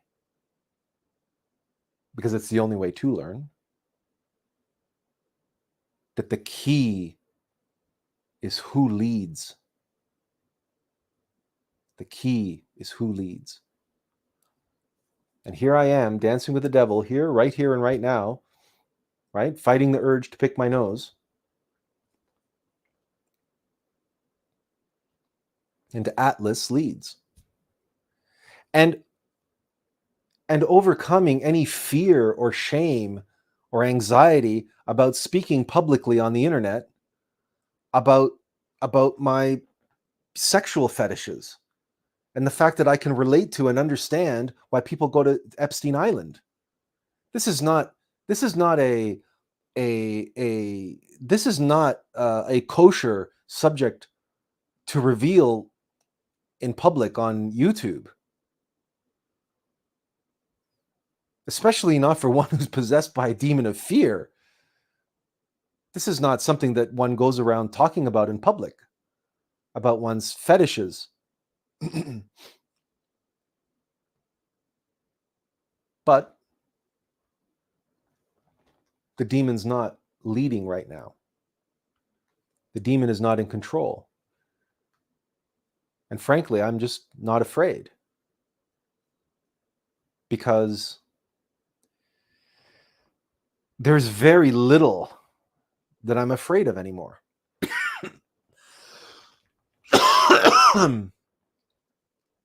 This is the alm of life. And the demon's, hold over me is isolated and contracted and kind of, what's the right expression? Kind of like cordoned off in sort of very specific areas, right? So there are certain quirks and certain habits and certain mechanical repetitive things, and that still surface. But things like, for example, binging on ice cream, or or having that kind of behavior in general, it's a for me, it's a substitution. And it usually happens when I'm suffering from depression. That's usually where the demon likes to exert itself. It's raging, right? It's just having a 2-year-old fit in the subconscious mind. It's having a temper tantrum, and it's triggering anger in the subconscious, and that anger drains and causes depression. But even the depression these days, it's really just been low energy. It's not even been so much melancholy or sadness anymore. But the the binging on ice cream or whatever, it somehow helps. It's like medicating with sugar and fat, which, you know, in all fairness, is probably not a good thing, but it's sure as shit better than being on psychotropic drugs of some kind, especially because for me, the depression comes and goes. And by the time, like, it takes 2 weeks for antidepressant medication to get up to workable levels in the blood. By that time, for me, the depression is gone anyway. So what's the point? So I need to be able to manage the depression in a more practical way. And luckily for me, sugar and fat in the form of ice cream is immediate. Everybody knows that sugar is an immediate drug. It instantly hits you. It's like, right? It's one of the most potent drugs there is. So that helps. That helps with some of those symptoms and some of the things that I live with. But again, you see, this is dancing with the devil. This is being able to know yourself and live with what you live with and learn to manage it in ways where, guess what? I'm not on Plenty of Fish, right? And I'm not on Pornhub, right? Rest assured that right, those desires to dominate the submissive are still present.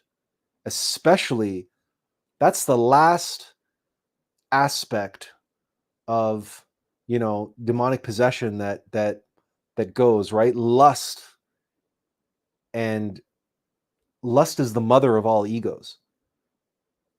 So any way that a demon, like that is its last bastion, that is what it feeds on, is the sexual energy. So the desire will arise on occasion, right? And if it doesn't get what it wants, it rages in the subconscious mind and it causes depression. And it's you know, living with it is not easy. Living with oneself is not easy sometimes, but it's learning the dance, and it's learning how to cope, and it's learning how to deal. And it's, if what that means is indulging in a little of this or indulging in a little of that. There's a book called Steppenwolf, and it literally translates to walking with the wolf. And I've described this in the past, and it's like, you have to know how to throw the wolf a bone. Because if you don't throw the wolf a bone, you risk the wolf tearing you limb from limb and shredding all the flesh off of you. Because you can't deny the wolf all the time, cold turkey, right? You can't make the wolf into a vegetarian. That's not going to happen.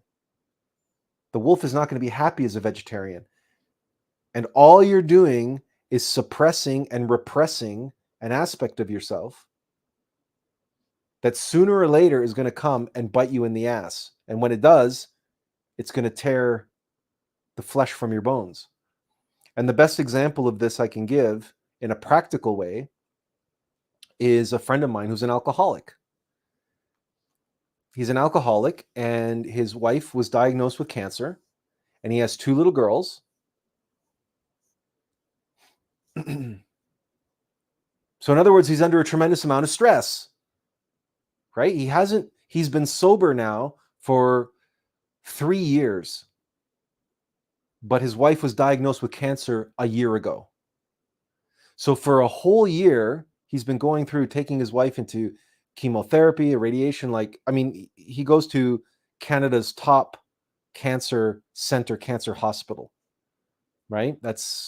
He's just of that disposition, and his family and his wife, that's in accordance with her wishes. So that's what he's doing.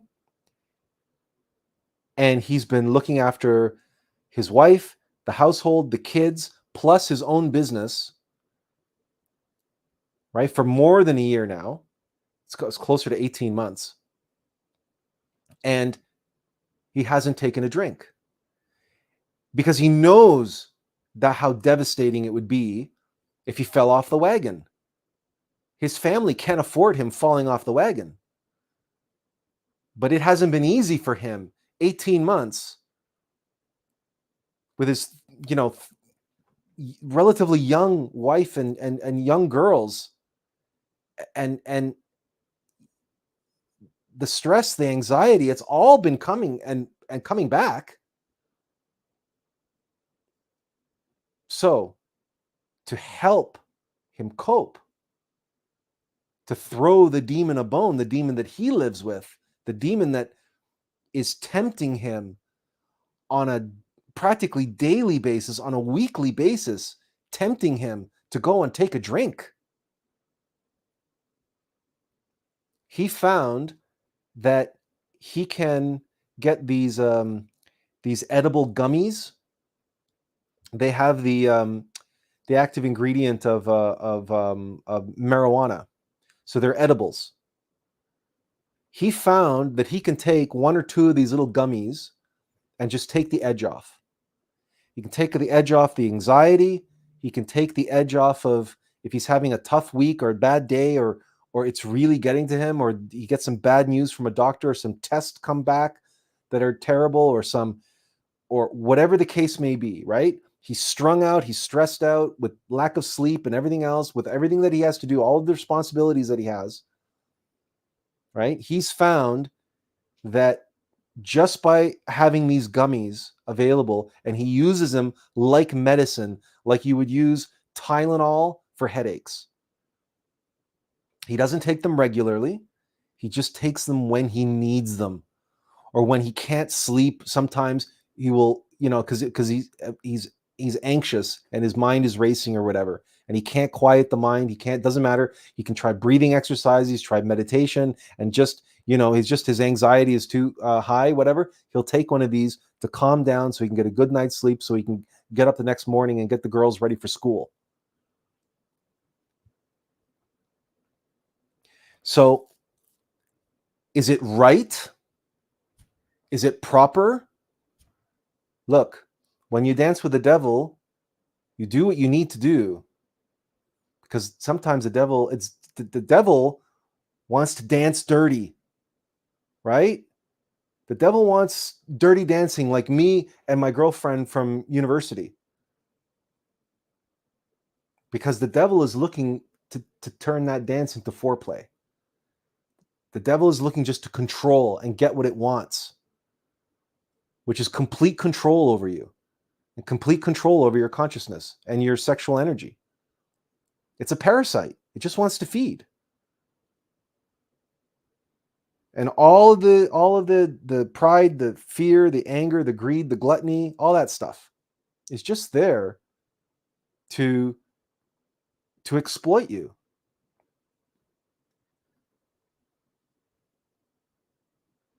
So, throw the wolf a bone.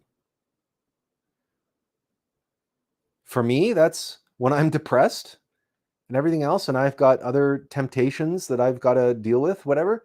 You know what?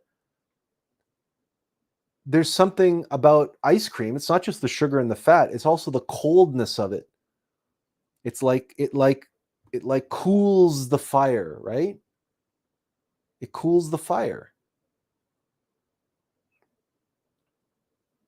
And my friend, he pops these gummies, not all the time, just when he needs them. And they do the trick. Takes the edge off. He no longer wants to have a drink, which, if he did, any alcoholic will tell you could lead to a catastrophic downward spiral called falling off the wagon. And then his entire family and everything would be jeopardized. Because if he were to fall off the wagon and become a drunk again, right now he's basically a 24-hour-a-day chauffeur. He's got to take his wife around to for her tests and her treatments and everything else, and he's got to drop the kids off from school and pick them up from school, etc. Right? And he's going and he's visiting his mother and his grandmother, because he's Italian. He's very, very family oriented. So just on that point alone, if he was drinking all the time, he wouldn't be able to do practically all the things that he has to do for his family. So when you dance with the devil and you know yourself, you know your habits, you know your tendencies, you know where your weaknesses lie, you know where your blind spots are, you know where the devil weaves in and takes control of the dance and starts leading you around, and you're helpless, and you're at his beck and call. That's when, to maintain your lead, you throw the wolf a bone, right? Because the thing about walking with the wolf, right, Steppenwolf, the thing about giving a wolf a bone is that you can keep that wolf occupied for hours. A wolf or a dog, will you throw a dog a lamb leg? Well, I mean, just, you cook the meat and everything else. You just the bone from a lamb leg. You give that to a wolf or a dog, and that wolf or that dog will be preoccupied with that bone for hours and hours and hours and hours. And then you have a reprieve because you know yourself, you know what motivates the demon, you know what it wants. So you find something, a substitute. Sure, you can call it a crutch, you can call it whatever you want. But you know what it is? It's practical. And it's the lesser of two evils. And it's certainly the lesser of allowing yourself to be completely overwhelmed by the demon later, by repressing and suppressing all the desire 100% all the time and thinking that your willpower alone is going to get you there. No, it's not going to get you there. No, it's not going to get you there. Suppressing and repressing all desire all the time with willpower, you're going to burn out, and those demons are just going to be getting stronger and stronger and stronger and stronger, biding their time. They're going to be more frustrated and more frustrated and more frustrated and more frustrated, and it's going to be like this huge ball of energy, like this balloon inflating over here, and your willpower is going to be going progressively lower and lower and lower and lower. And when it comes to sexuality, when it comes to lust, right, you want to be practicing pranayama.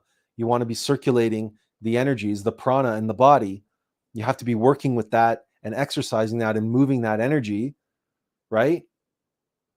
Because if you let that sexual energy become stagnant and dormant, it's going to be building and building and becoming stagnant and putrefied, right? It's going to be more and more negative, more and more frustrated, and eventually it's going to erupt.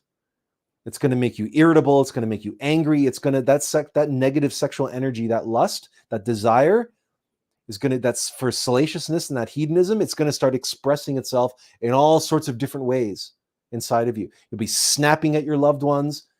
You're going to want to smack your kids. You're going to be short with everybody. There's no patience. Why? Because you're going to be sexually frustrated. Because you haven't been actively circulating the sexual force.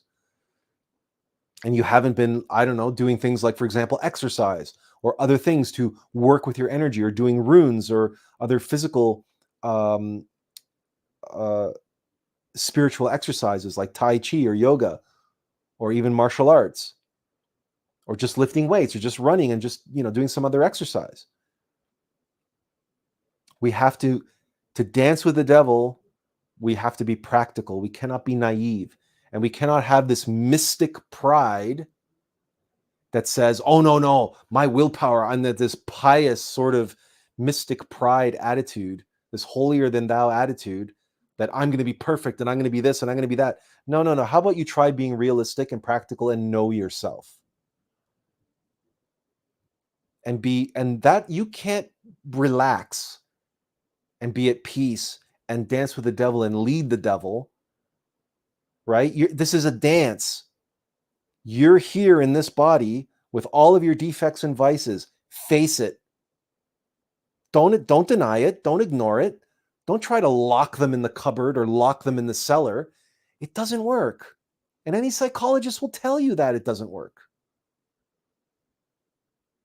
It doesn't mean you sit there and indulging everything that they want. In many ways, it's kind of like being a parent, or it's kind of like owning a pet, right? You don't lock your pet in the closet. You don't chain them up outside. That's cruel and stupid. And you're going to turn that adorable animal into a monster that way. You're going to teach it how to be a veritable monster by your cruelty. But at the same time, you don't indulge a child or your pet every desire they have, because that's called spoiling them, and they'll turn into monsters of a different kind. Then they'll expect everything from you all the time, and their desire will become insatiable, and you won't be able to keep up, and then you'll be in the downward spiral of hedonism, just feeding your desires, and that's just going to be you being led by your demons, right? Like wet noodle parents who allow their children to boss them around because they have no backbone. So between animal cruelty and letting your pet run the household, there's a middle way in there. And in that middle way, there's plenty of room for give and take and back and forth. Right? And in there is the dance. In there is the dance. And you can be perfectly comfortable and at peace and allowing and recognizing without being overindulgent and without being blasé and without throwing up your arms or just accepting it is what it is and it's always going to be that way, so I might as well indulge the demon all he wants, blah, blah, blah, and all these rationalizations and excuses in the mind. Because you have to be doing the dance with the devil in the mind, in the heart, and in the body. In your instinctual, motor, and sexual centers. Okay. Tiffany says, question, I'm having a difficult time still with throwing a bone. How long do we throw the same bone to the same demon until enough is enough? Are you saying it'll never be enough in one lifetime? Asking me this question is like asking how long is a piece of string. I don't know the answer to this. How can I answer? How can I answer this? To throw the demon a bone is just it's a trifle. It's something, but it's something that only you know. So if something you don't start with this question.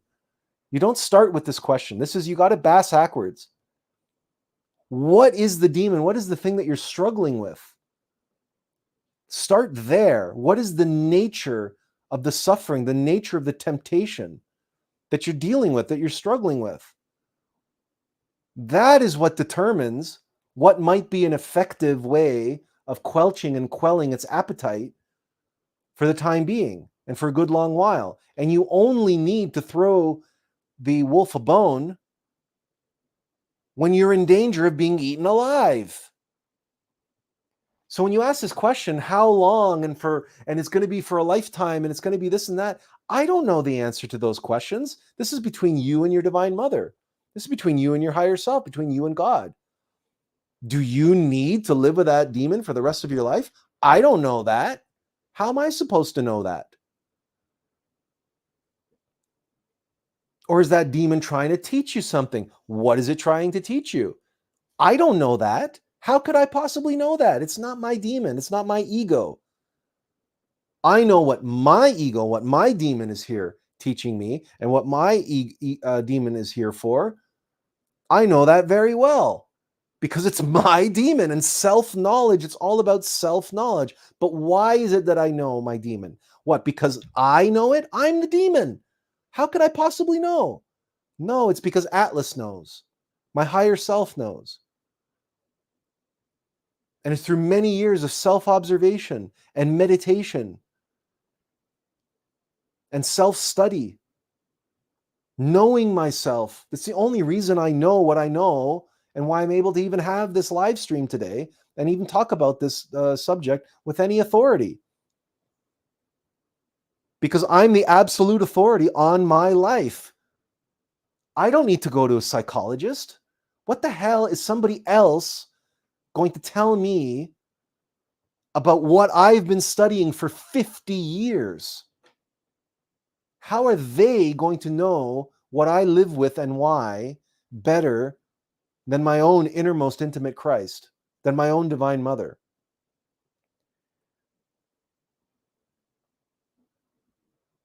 So ask yourself, why can you not say the same thing about yourself?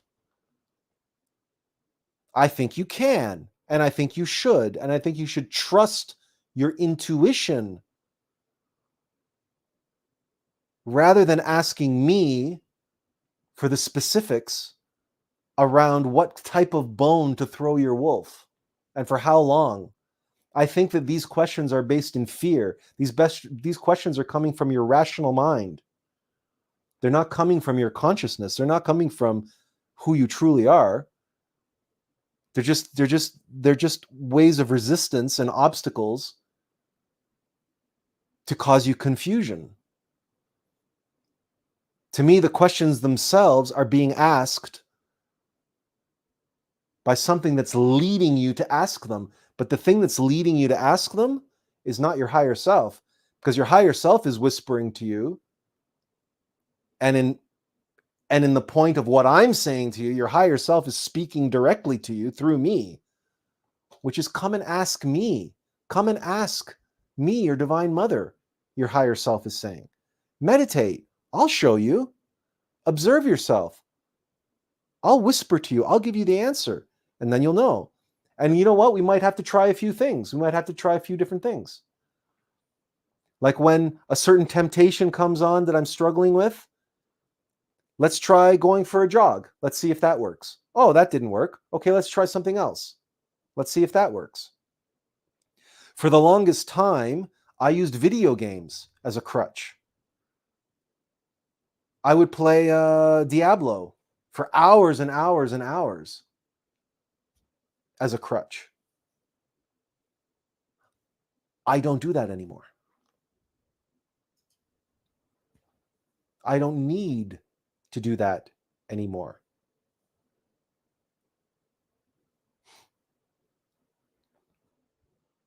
Because my desire to control and dominate isn't as strong as it was for most of my life. But for a good, for a solid 2 or 3 years now, I've been, for about 4 years now, I've been progressively playing less and less and less and less until now it's like nothing, zero. I haven't played a video game, gosh, over a year, well over a year, since before I began writing the book. But for the longest time, video games for me was one of these crutches that I like throwing the demon a bone. Because what is a video game, right? It's controlling, right? Instant gratification. Point the mouse, click the mouse, right? So it's me controlling a character. So it's me being in control. I am in control, right? I play God when I play a video game, right? Snow Rabbit says, hello, Snow Rabbit. Nice to have you here. That's a new name. We don't recognize you, so welcome. Andrea Gambioli says, you have to weaken the demon little by little, one small step at a time.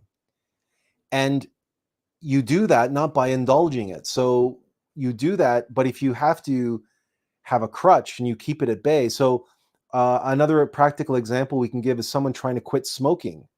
They can use nicotine gum and they can use like little devices. Not talking about vaping now, but they have other devices that allow them to, continue the motor physical aspects of smoking.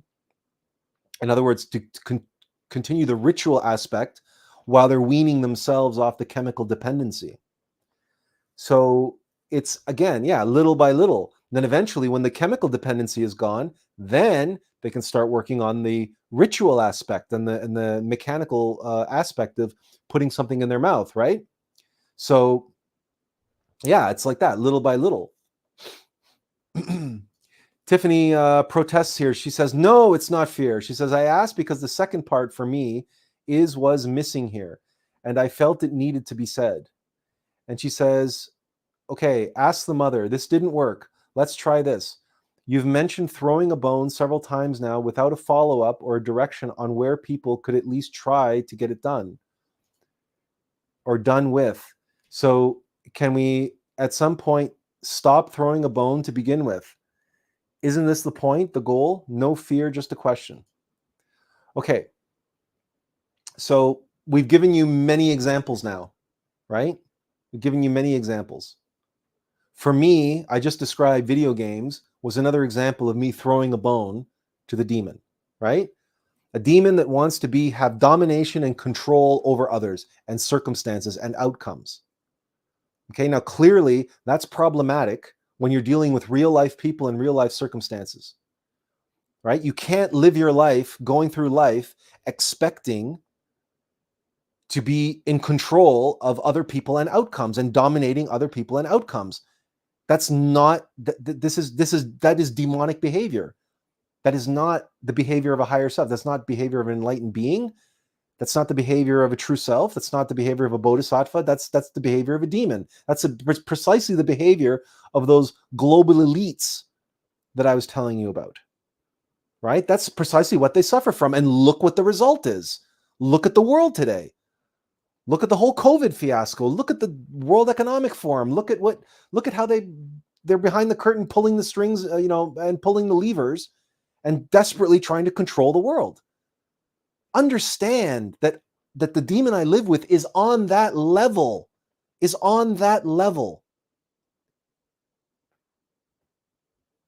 So playing video games, right? And the video game I played was Diablo, where you get to what? Smash endless hordes of demons. You're this character, this hero of the light, a Nephilim. In fact, that's what in Diablo 3, you're a Nephilim born of gods and humans. And the whole game is about becoming more and more and more powerful, so you can vanquish hordes and hordes and hordes of demons. But all video games are an act of control. They even call it a controller, which you hold in your hands. So you see the mechanical, animal, instinctive aspect of wanting to control outcomes and be a master of the world and have this megalomaniacal tendency that if I were to indulge that in the world, I would end up in the ranks of Bill Gates and George Soros and these people. Or very serendipitously, I can channel that desire for control and being the most important person on the planet and saving the world into a video game. And then archetypally, subconsciously, unconsciously, it's vanquishing demons in that game. It's the only type of game that it's my favorite game since the first Diablo released, which I think was in 1990. Right? So it's like 34 years, 35 years. I've been playing this one game in its various different iterations. But the latest version, Diablo 4, I don't have to play anymore. I've graduated. But for 35 years, and I'm talking, when I say play, I mean play a lot. A lot. But archetypally, what Diablo represents, archetypally, was so beneficial from a consciousness perspective that it was not only was it throwing the demon a bone, right? And quelching that appetite for control in a consequence-free environment, but it was actually harnessing that and transmuting that in a positive way, archetypally, consciously. And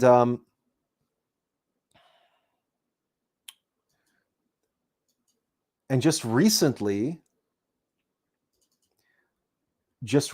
we did a meme showing this, and here it is.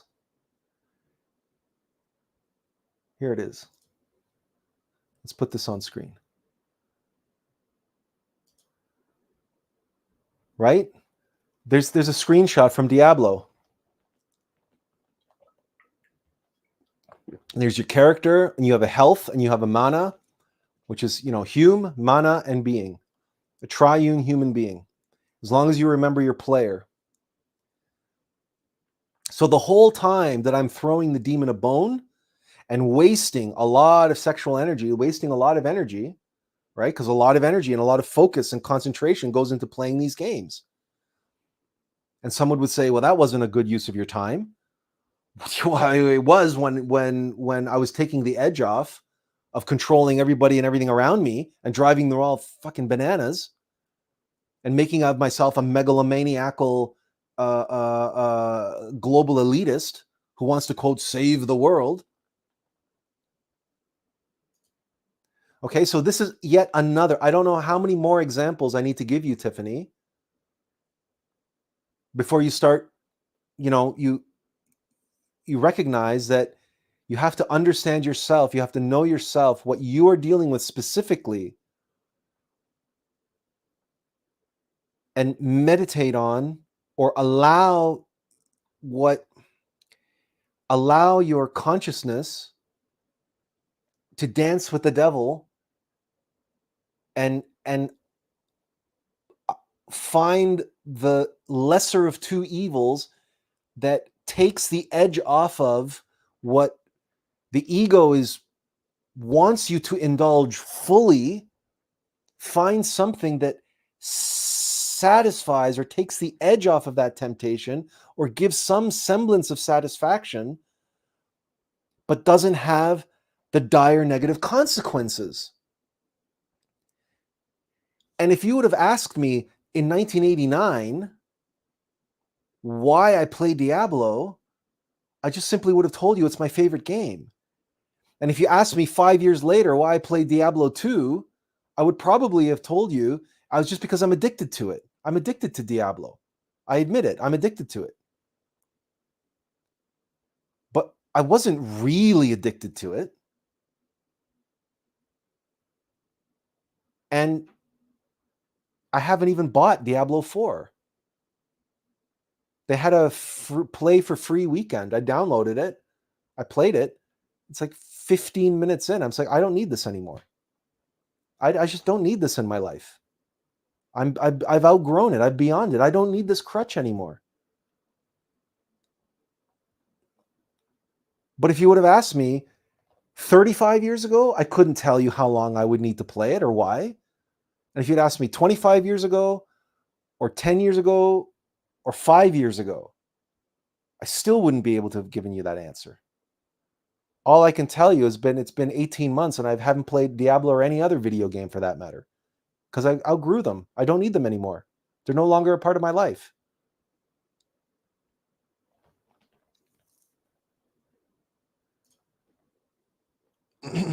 So Tiffany says, I wasn't necessarily asking for me, but I do thank you for all the aspects shared here. I know what I do with mine. Okay. Well, I hope it helps. I mean, all I can do is give you case studies and examples from my own experience. What I know, right? I can tell you from those people closest to me whom I know, and I know what works for them, and I know why they do certain things. Right? But this is absolutely, right, dancing with the devil. And this is a part of that. And it comes back to that tango, to that give and take.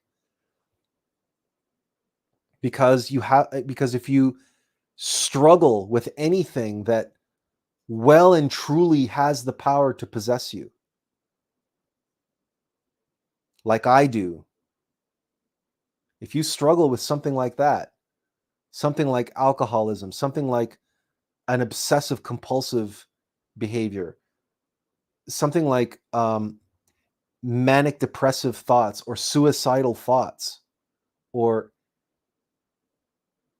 any of these kinds of things, these are these are life-altering, potentially catastrophic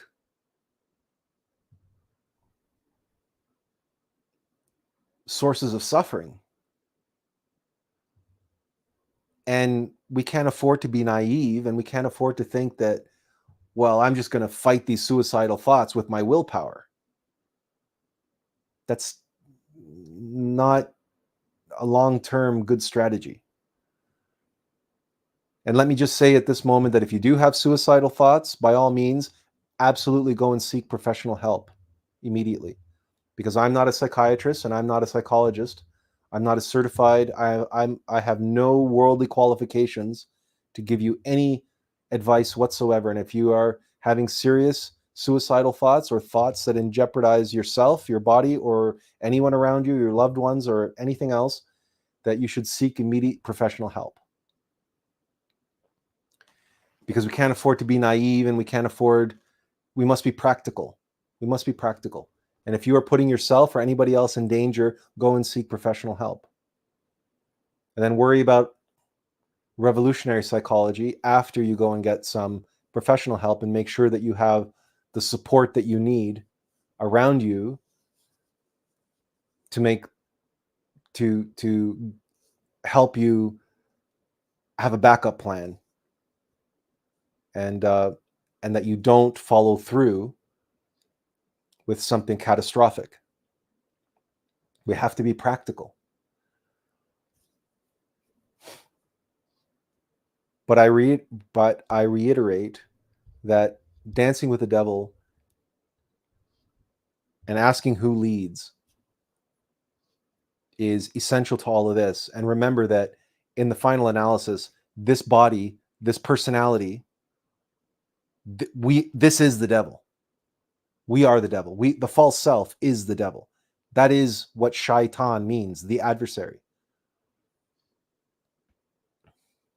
And that the only free will we have is to be or not to be, to follow the will, to be led by our innermost being, our higher self, or to be led by our many egos: fear, lust, greed, envy, anger, or any demon that excuse me, I don't know why I have had this frog in my throat the entire time.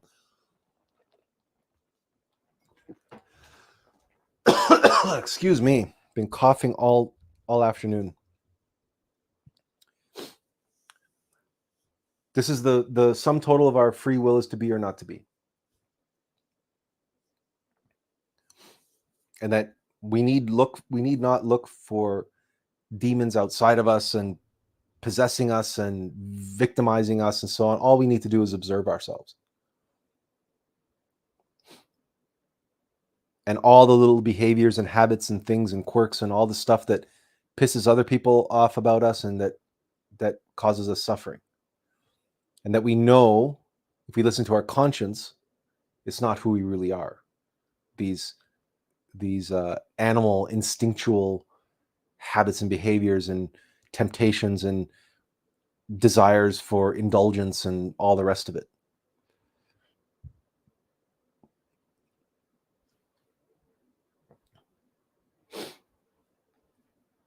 But we have to learn how to live with ourselves at the same time.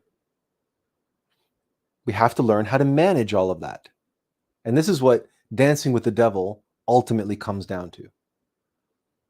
To be led by our intuition, to be led by our higher self, to follow the still soft voice, and to learn discernment, what's coming from our higher self and what's coming from an ego.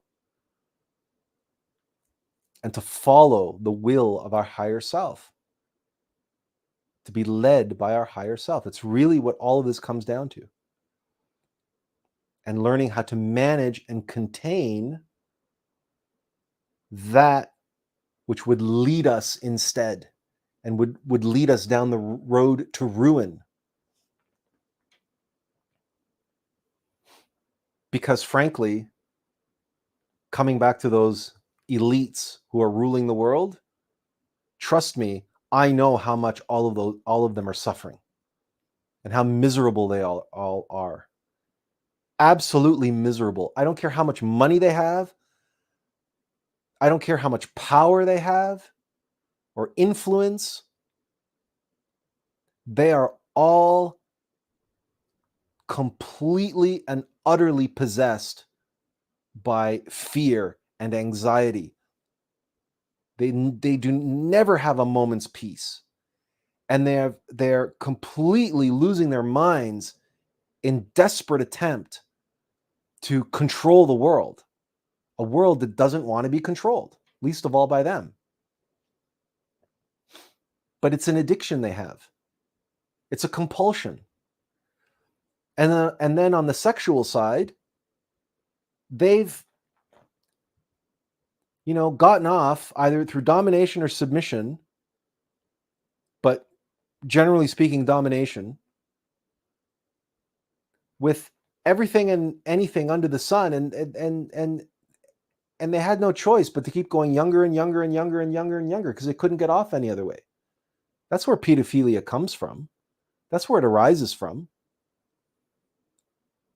Because if you understand the ego's way of rationalization, and it says that everything is subjective and everything is moral relativism, right? That's the liberal mantra, that everything is moral relativism. And the hedonists and the liberals and the subjective ego's way of understanding the world is that everything is subjective and everything is relative. Ergo, if you want to feel powerful, if you want to feel strong and dominant, you can become stronger, or you make those beneath you weaker. And because of the way the ego operates subjectively through relativism, if the people you dominate are weakened, you feel stronger. Now, what's easier to do? To go to the gym and work out and lift heavy weights and strengthen yourself physically and become more physically imposing? Or to just get younger and more innocent sexual partners? Which is easier?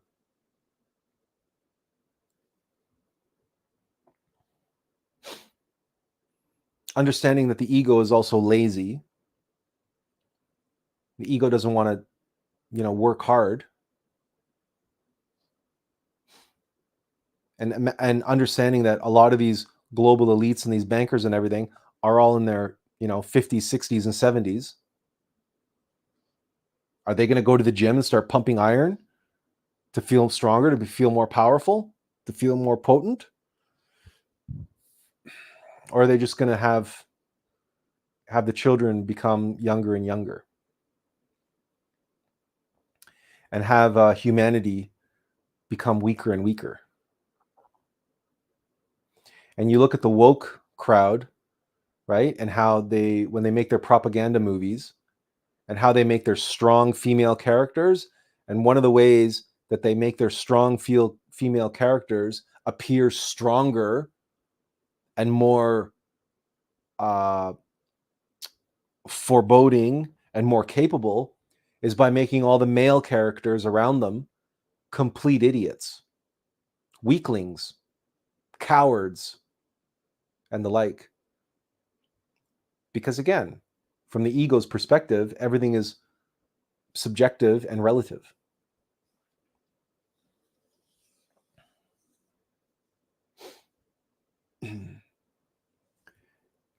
So when we talk about who leads, Dancing with the Devil, but asking the question, who leads? understand that there's only one direction that the devil will ever lead us.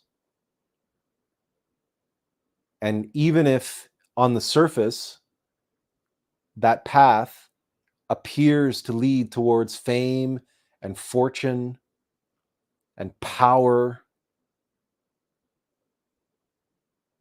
internally, we will be ever more enslaved. We will be like lambs led to the slaughter, because that's its nature. That's the nature of the shadow. That's the nature of the darkness, to absorb and enslave the light. And it does so quite dispassionately, in fact, which is ironic, considering how passionately people cling to their attachments and to their egos and to their identifications. It's ironic. But that's only because of the passion, the intensity, the Christic light, the sexual force, and the consciousness that those egos have enslaved and entrapped. That when it shines through the filter of that ego, and thus it expresses the ego and not the pure light inside.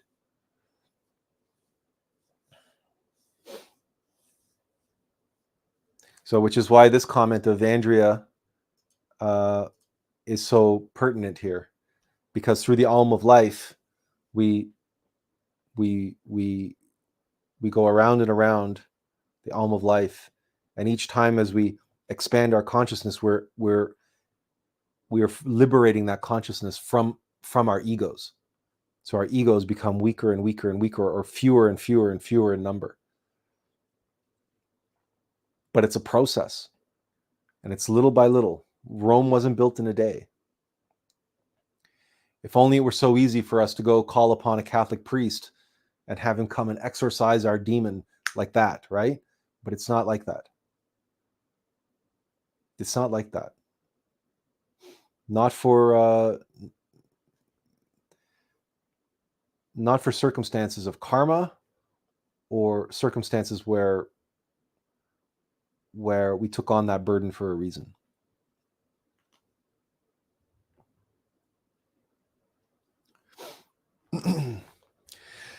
So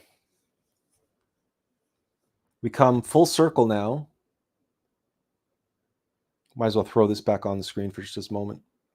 What's interesting is that in Diablo, it's a game. It's a game. And the whole game is you blasting demons. And it's fun. It's fun. People pay a lot of money for, I mean, Diablo 4 is like $89. It was one of the most expensive AAA games in history. It was ridiculous how much money they wanted for it.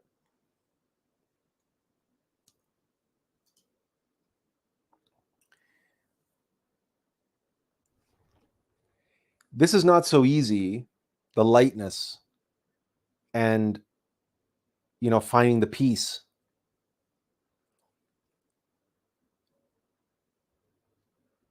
It comes with time, and it comes with familiarity, because, we tend to fear that which we do not know. And so, and we tend to allow ourselves to be, terrorized by these aspects of ourselves that we don't yet have under control, or that, I mean, in my case, with the case of seizures, right? For the longest times, I mean, I was having seizures all the time, several seizures a day, in fact. And that was a very, I mean, I was, completely being led. My entire life was defined by epilepsy. And between then and now, it's a 180-degree reversal. My life is not defined by epilepsy. I have redefined epilepsy in my life. I know why I live with that demon. I know its true purpose. Its purpose was never to terrorize me, and lead my life. And that was never its purpose. I mean, it wasn't. I needed to go through that at the time, but that's not what its ultimate purpose was. Its ultimate purpose was to give me the experience that I needed to know what I know now, and to know how to help others who are living with their demon. And I hope, I mean, this part of this live stream is part of that, right? Is sharing with you my experience of what I live with, and some of the ways in which I learned to cope with and live with it.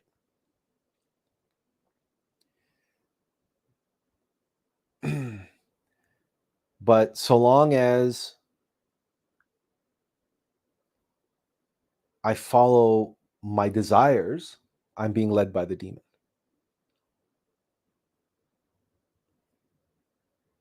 So long as I listen to Attlas and follow Atlas's guidance, well, I'm leading the demon, because I am Attlas. The demon is Attila. And if Attila leads, then Attlas gets led by the demon. And that's worthwhile to consider and understand. Again, reiterating that there are two people in that image that you see.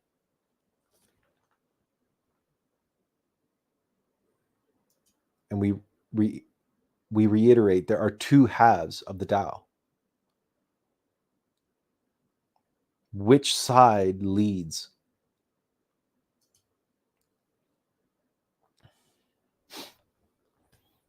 Observe yourself moment by moment. Meditate. Practice retrospection meditation. And if you don't know what retrospection meditation is, or you don't know how to practice it, you can go back into the archives of our live streams, because we did an entire series on meditation and we focused on retrospection meditation. Pray to your innermost being. Pray to your divine mother. Remember yourself moment by moment. Listen to your intuition. Listen for the still soft voice.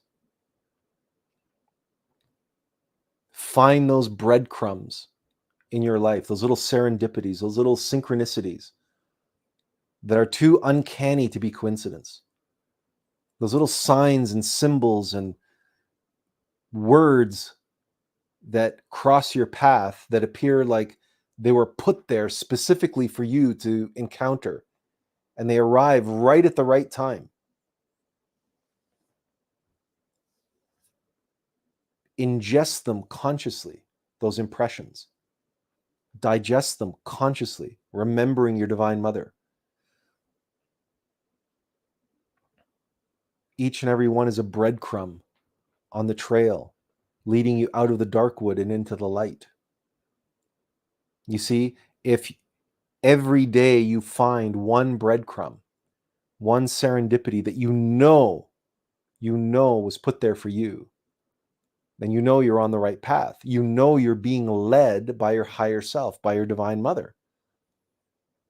If every day you find another breadcrumb, you know you're on the path. You know you're going in the right direction. That means you are being led and you are allowing yourself to be led.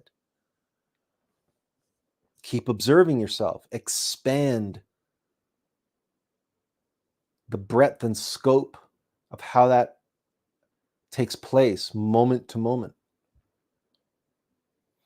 And if you observe yourself reacting and snapping at people and losing your temper or losing patience or being frustrated or all the other aspects of yourself which you know could not possibly be coming from your higher self,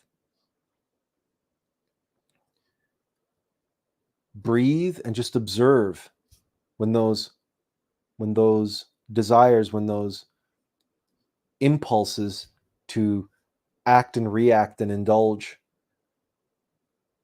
mechanically arise. Observe them. Recognize them.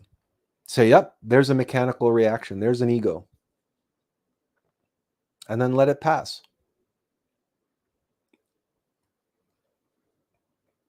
And yeah, whatever it is, when you really feel a strong urge, a strong temptation, it's really powerful, and you've had a tough day, and you're weak, and you're tired, and you're vulnerable, that's when the ego is going to come. That's when the demon's going to come for you.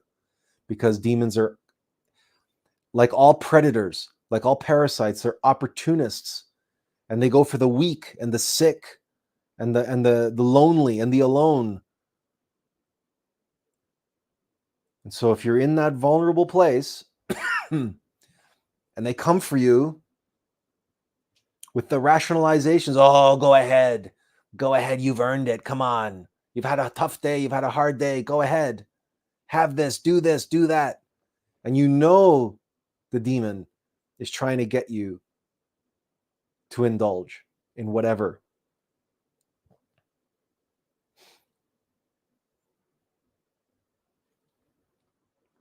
Look around and find something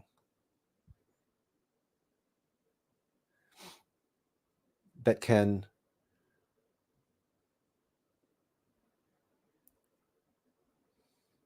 subdue, distract, deflect, occupy,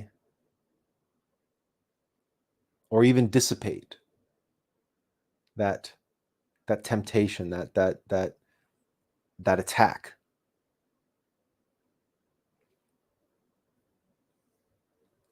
If it's a sexual temptation, then, you know,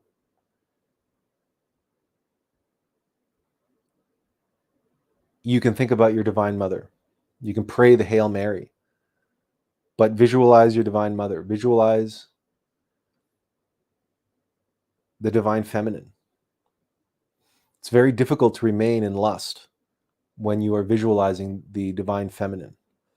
And in fact, we pray to our Divine Mother during White Tantra precisely to transmute lust into love. So if you are tempted by lust, then praying to your Divine Mother is one way to dissipate the temptation to indulge lust. But if it's overwhelming, or if that doesn't work for you, then try to find something that will distract you, or turn to something else that's indulging but less damaging. Do some exercise, physically exert yourself some other way. Be creative, right? Do something creative that will utilize that creative energy in a positive way. There's all sorts of activities that you can do that are creative. And if you do play video games or whatever, you might notice that if you play a lot of video games, you don't have a much of a libido, because it uses up sexual energy, that focus concentration. So you can take the edge off of things with other things. If thinking about the Divine Mother or praying to the Divine Mother doesn't help with lust, then find a more positive way, a more productive way to utilize your creative force, your sexual force, and that'll take your mind off of the lustful thoughts. And it doesn't have to be, this whole process. It doesn't have to be this battle. It's just a dance, and it's one that everybody has to go through on one level or another. Nobody's perfect, and everybody deals with this, no matter who they are, because not everybody can indulge everything all the time. No matter who they are, everybody has to dance this in the space of indulgence and restraint. No one has carte blanche to do whatever they want, whenever they want. I mean, anybody like that are like, I don't know, super villains in cartoon stories, right? Uber villains, like people like characters like Xerxes in the movie 300, right? Who named himself a god and was like constantly surrounded by nothing but hedonistic pleasures. Well, but even in the film 300, when he faced the 300 Spartans, he saw the limits of his even the limits of getting his way all the time. So it really isn't this, and I should know, right? Because I went through a phase where for me it was my life was ending. My life was effectively over because I had even exhausted every medical avenue at my disposal, and the top neurologist in Canada who only deals with epilepsy, the best that he could offer me was to cut out a quarter of my brain, and he gave me 50-50 odds of curing my epilepsy. So a partial frontal lobectomy and a coin toss. That's the best that I could come up with.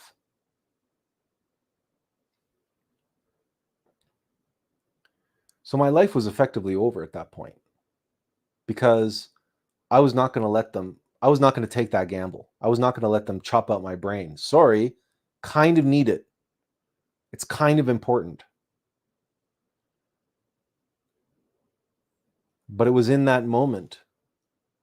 It was in that moment that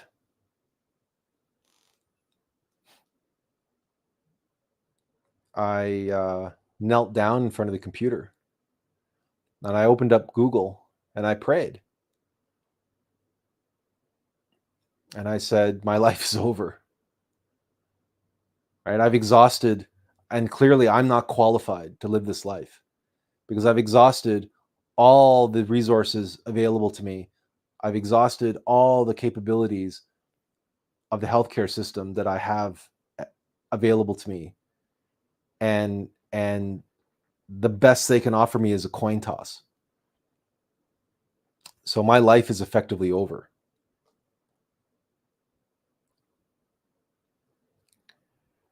But I prayed that if you lead, praying, of course, to my innermost, my higher self. I was praying to Atlas, my innermost intimate Christ, my innermost essence of God. I said, you show me the way. You lead, and I will follow. You tell me what to do, and I will do it. You give me my life back, and that life will be yours. Because so long as that life is mine, that life is over. That life is wasted. Because I am the demon. Because whatever I try to do just leads to disaster, just leads to calamity, just leads to having my brain chopped out in 50-50 odds. Like that's the best I can do. That's the best the demon can do. And that's what the demon leads to. So you lead me. Here, I've opened up Google. At my fingertips is the wealth of the world's information, wealth of world knowledge. Tell me what to type into Google and I'll type it. And the still soft voice said, type in epilepsy diet lifestyle. And I did that. Up came 250,000 hits. And I'm like, oh God. And he's like, relax, just scroll down. And I kept scrolling and scrolling and scrolling. Second page scrolling. It said, stop that one, click that one. And I clicked on the link and it was dogtourj.com. Food intolerances in people and their pets. home of the GARD, GARD. Glutamate, aspartate, restricted diet. I spent the next few hours inhaling all of the information on that website and all of Dr. John B. Symes' published papers on the amino acids glutamic acid and aspartic acid and their activity in the body and the central nervous system as excitotoxins. And I put myself on the diet the next day, and my seizure stopped within 2 days.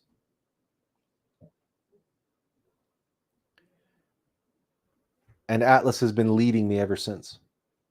Attlas has been leading the dance ever since. Now, it's not to say that I don't lose control every now and then, and that the demon takes back control, but that's the give and take and the ebb and flow, right? That's part of this throwing the bone thing, but it's also just me falling down, me slipping on a banana peel, me slipping into old habits, right? So it's not going to, you're not going to like make this decision to let your higher self start leading, and then you're going to be led by your higher self forever and forever. Right? It's because we're flawed, we make mistakes, and the demon doesn't give up without a fight. The false self doesn't give up control that easily. So it's this dance. And as long as you know you're going to be in this dance, well, it is what it is. And you just stay in the observation of it. And you relax and you don't identify and you don't get attached. Whatever's happening, even if you lose your temper, even if you find yourself in a state of anxiety or depression, just observe yourself in that state. And always identify and always connect with the observer, your higher self, the consciousness. And then you'll be in the middle of that dance, and you'll be able to receive the guidance and know who you're being led by in any given moment. And you follow the lead that resonates with your heart and that doesn't prick your conscience. No matter where we are in the path, no matter how little discernment we might have, most of us have at least that much free consciousness that we know when our conscience has been pricked, and we know when something resonates. We know when something, feels right. Understanding, of course, that the Black Lodge is very clever and knows how to mask black magic and make it resonate as if it's white magic. So that there's a caveat that comes along with that. But listen, there's caveats to everything. So we don't want to necessarily overcomplicate it for this discussion.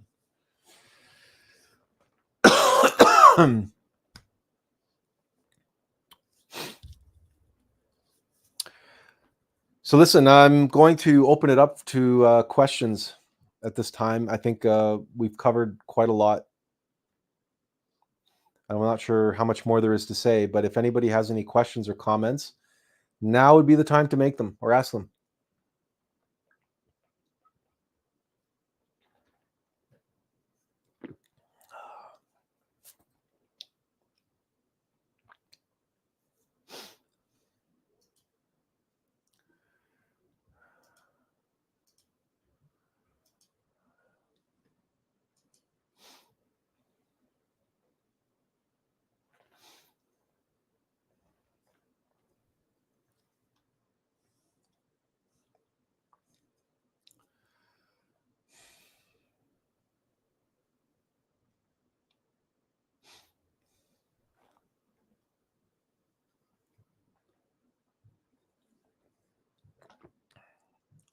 Another thing that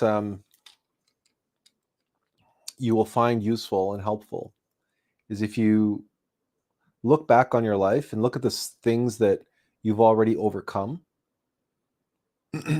and contemplate, meditate on what you've learned from all the suffering you've been through, what you've learned from all of the defects, the vices, the bad habits, the egos, the demons that you've overcome already.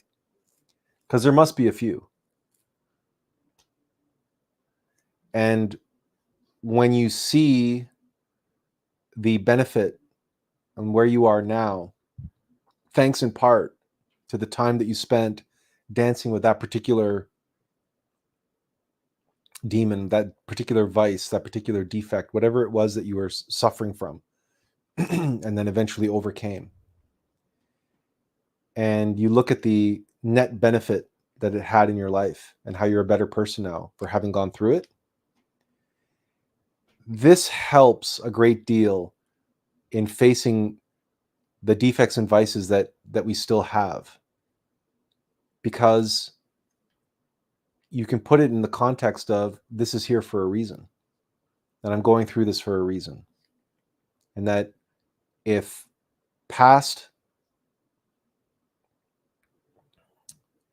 the causes of suffering in the past led to a good thing and made me a better person, then the things that I'm going through now, I can look at with the same lens. This is not a power of positive thinking exercise. This is simply a recognition that even in the midst of suffering, if that suffering is necessary and purposeful, then it helps us to endure. It helps us to cope with that suffering and endure that suffering with greater equanimity.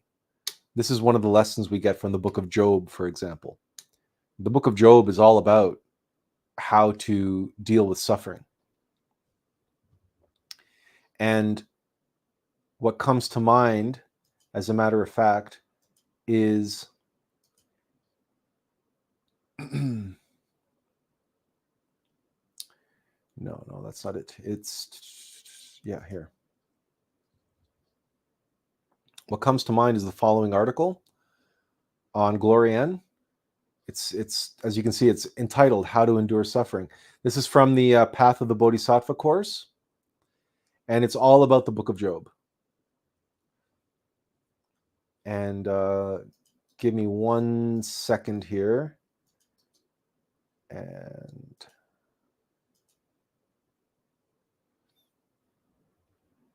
so the link is in the chat, and here it is on screen as well.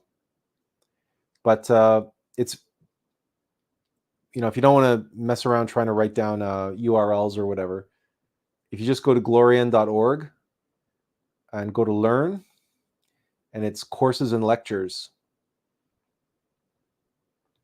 and scroll down until you find, I wonder if they put it under Bodhisattva or Path. I think it's probably under Path. Scroll down until you get to the course called Path of the Bodhisattva. Path of the Bodhisattva. It's right here. The image has Jesus on the cross. And you click on Path of the Bodhisattva. And the lectures are, there's many lectures in this series. And then the one here, it's right down here, How to Endure Suffering. So this is another way of saying, how to dance with the devil, right? Because I suppose one thing I didn't mention when we talk about dancing with the devil, you might say that the devil's really not a very good dancer, and he has 2 left feet. He'll be stepping on your toes all the time. So there's quite a bit of pain and suffering involved. But again, you laugh it off, you shake it off. Like when you're dancing with a dance partner, it keeps stepping on your toes. You just keep going. You don't stop. You don't complain. You just recognize that, okay, they have 2 left feet. That's okay. That's okay. You just keep dancing. There's that great scene from Scent of a Woman where Al Pacino said, it's a great thing about the tango. If you get tangled up, you just tango on.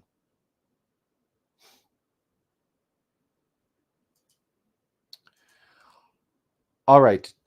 Any questions or comments at all? I don't seem to think anybody's making any effort to ask a question or make a comment. So I'm going to assume that everybody's been, either asleep or dumbfounded or whatever. I don't know. And then I guess, here Benjamin says, thank you for today's beneficial live stream. As always, I've learned something important today. I hope so. Hope so, Benjamin. And thank you for being here as always. All right. Well, if there's no other comments, I want to say thank you for joining us all today again. And today might have been, I don't know, a little maybe strange or odd or awkward or difficult at times. But I suppose something that we didn't get into is, why, right?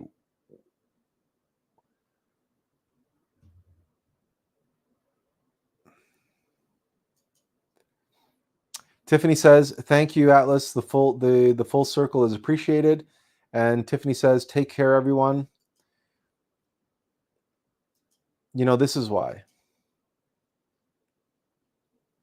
This is why we dance with the devil.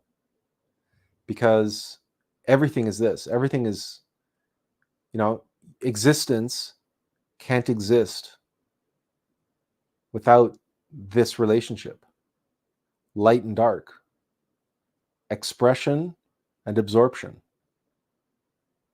And release. And the dynamic of that, and what is born of that which was absorbed and enslaved, but then freed, liberated, and released. Right? That is what is born, reborn into the light. That's the phoenix that dies into the ashes and then is reborn, that dies in the flames and is reborn out of the ashes. It is this dynamic of masculine, feminine, and union of masculine and feminine, light, dark, and their union. This is around and around and around and around. This is it. This is why. So this is happening inside of your life. It's happening inside of your psychology. This is your true self and your false self going at it, dancing. And it's the experience of that dance, what is born out of that dance, what neither could achieve without the other. To remember that. Maybe that's a takeaway. That's why this all happens. Because it's all according to plan. Because it couldn't be any other way.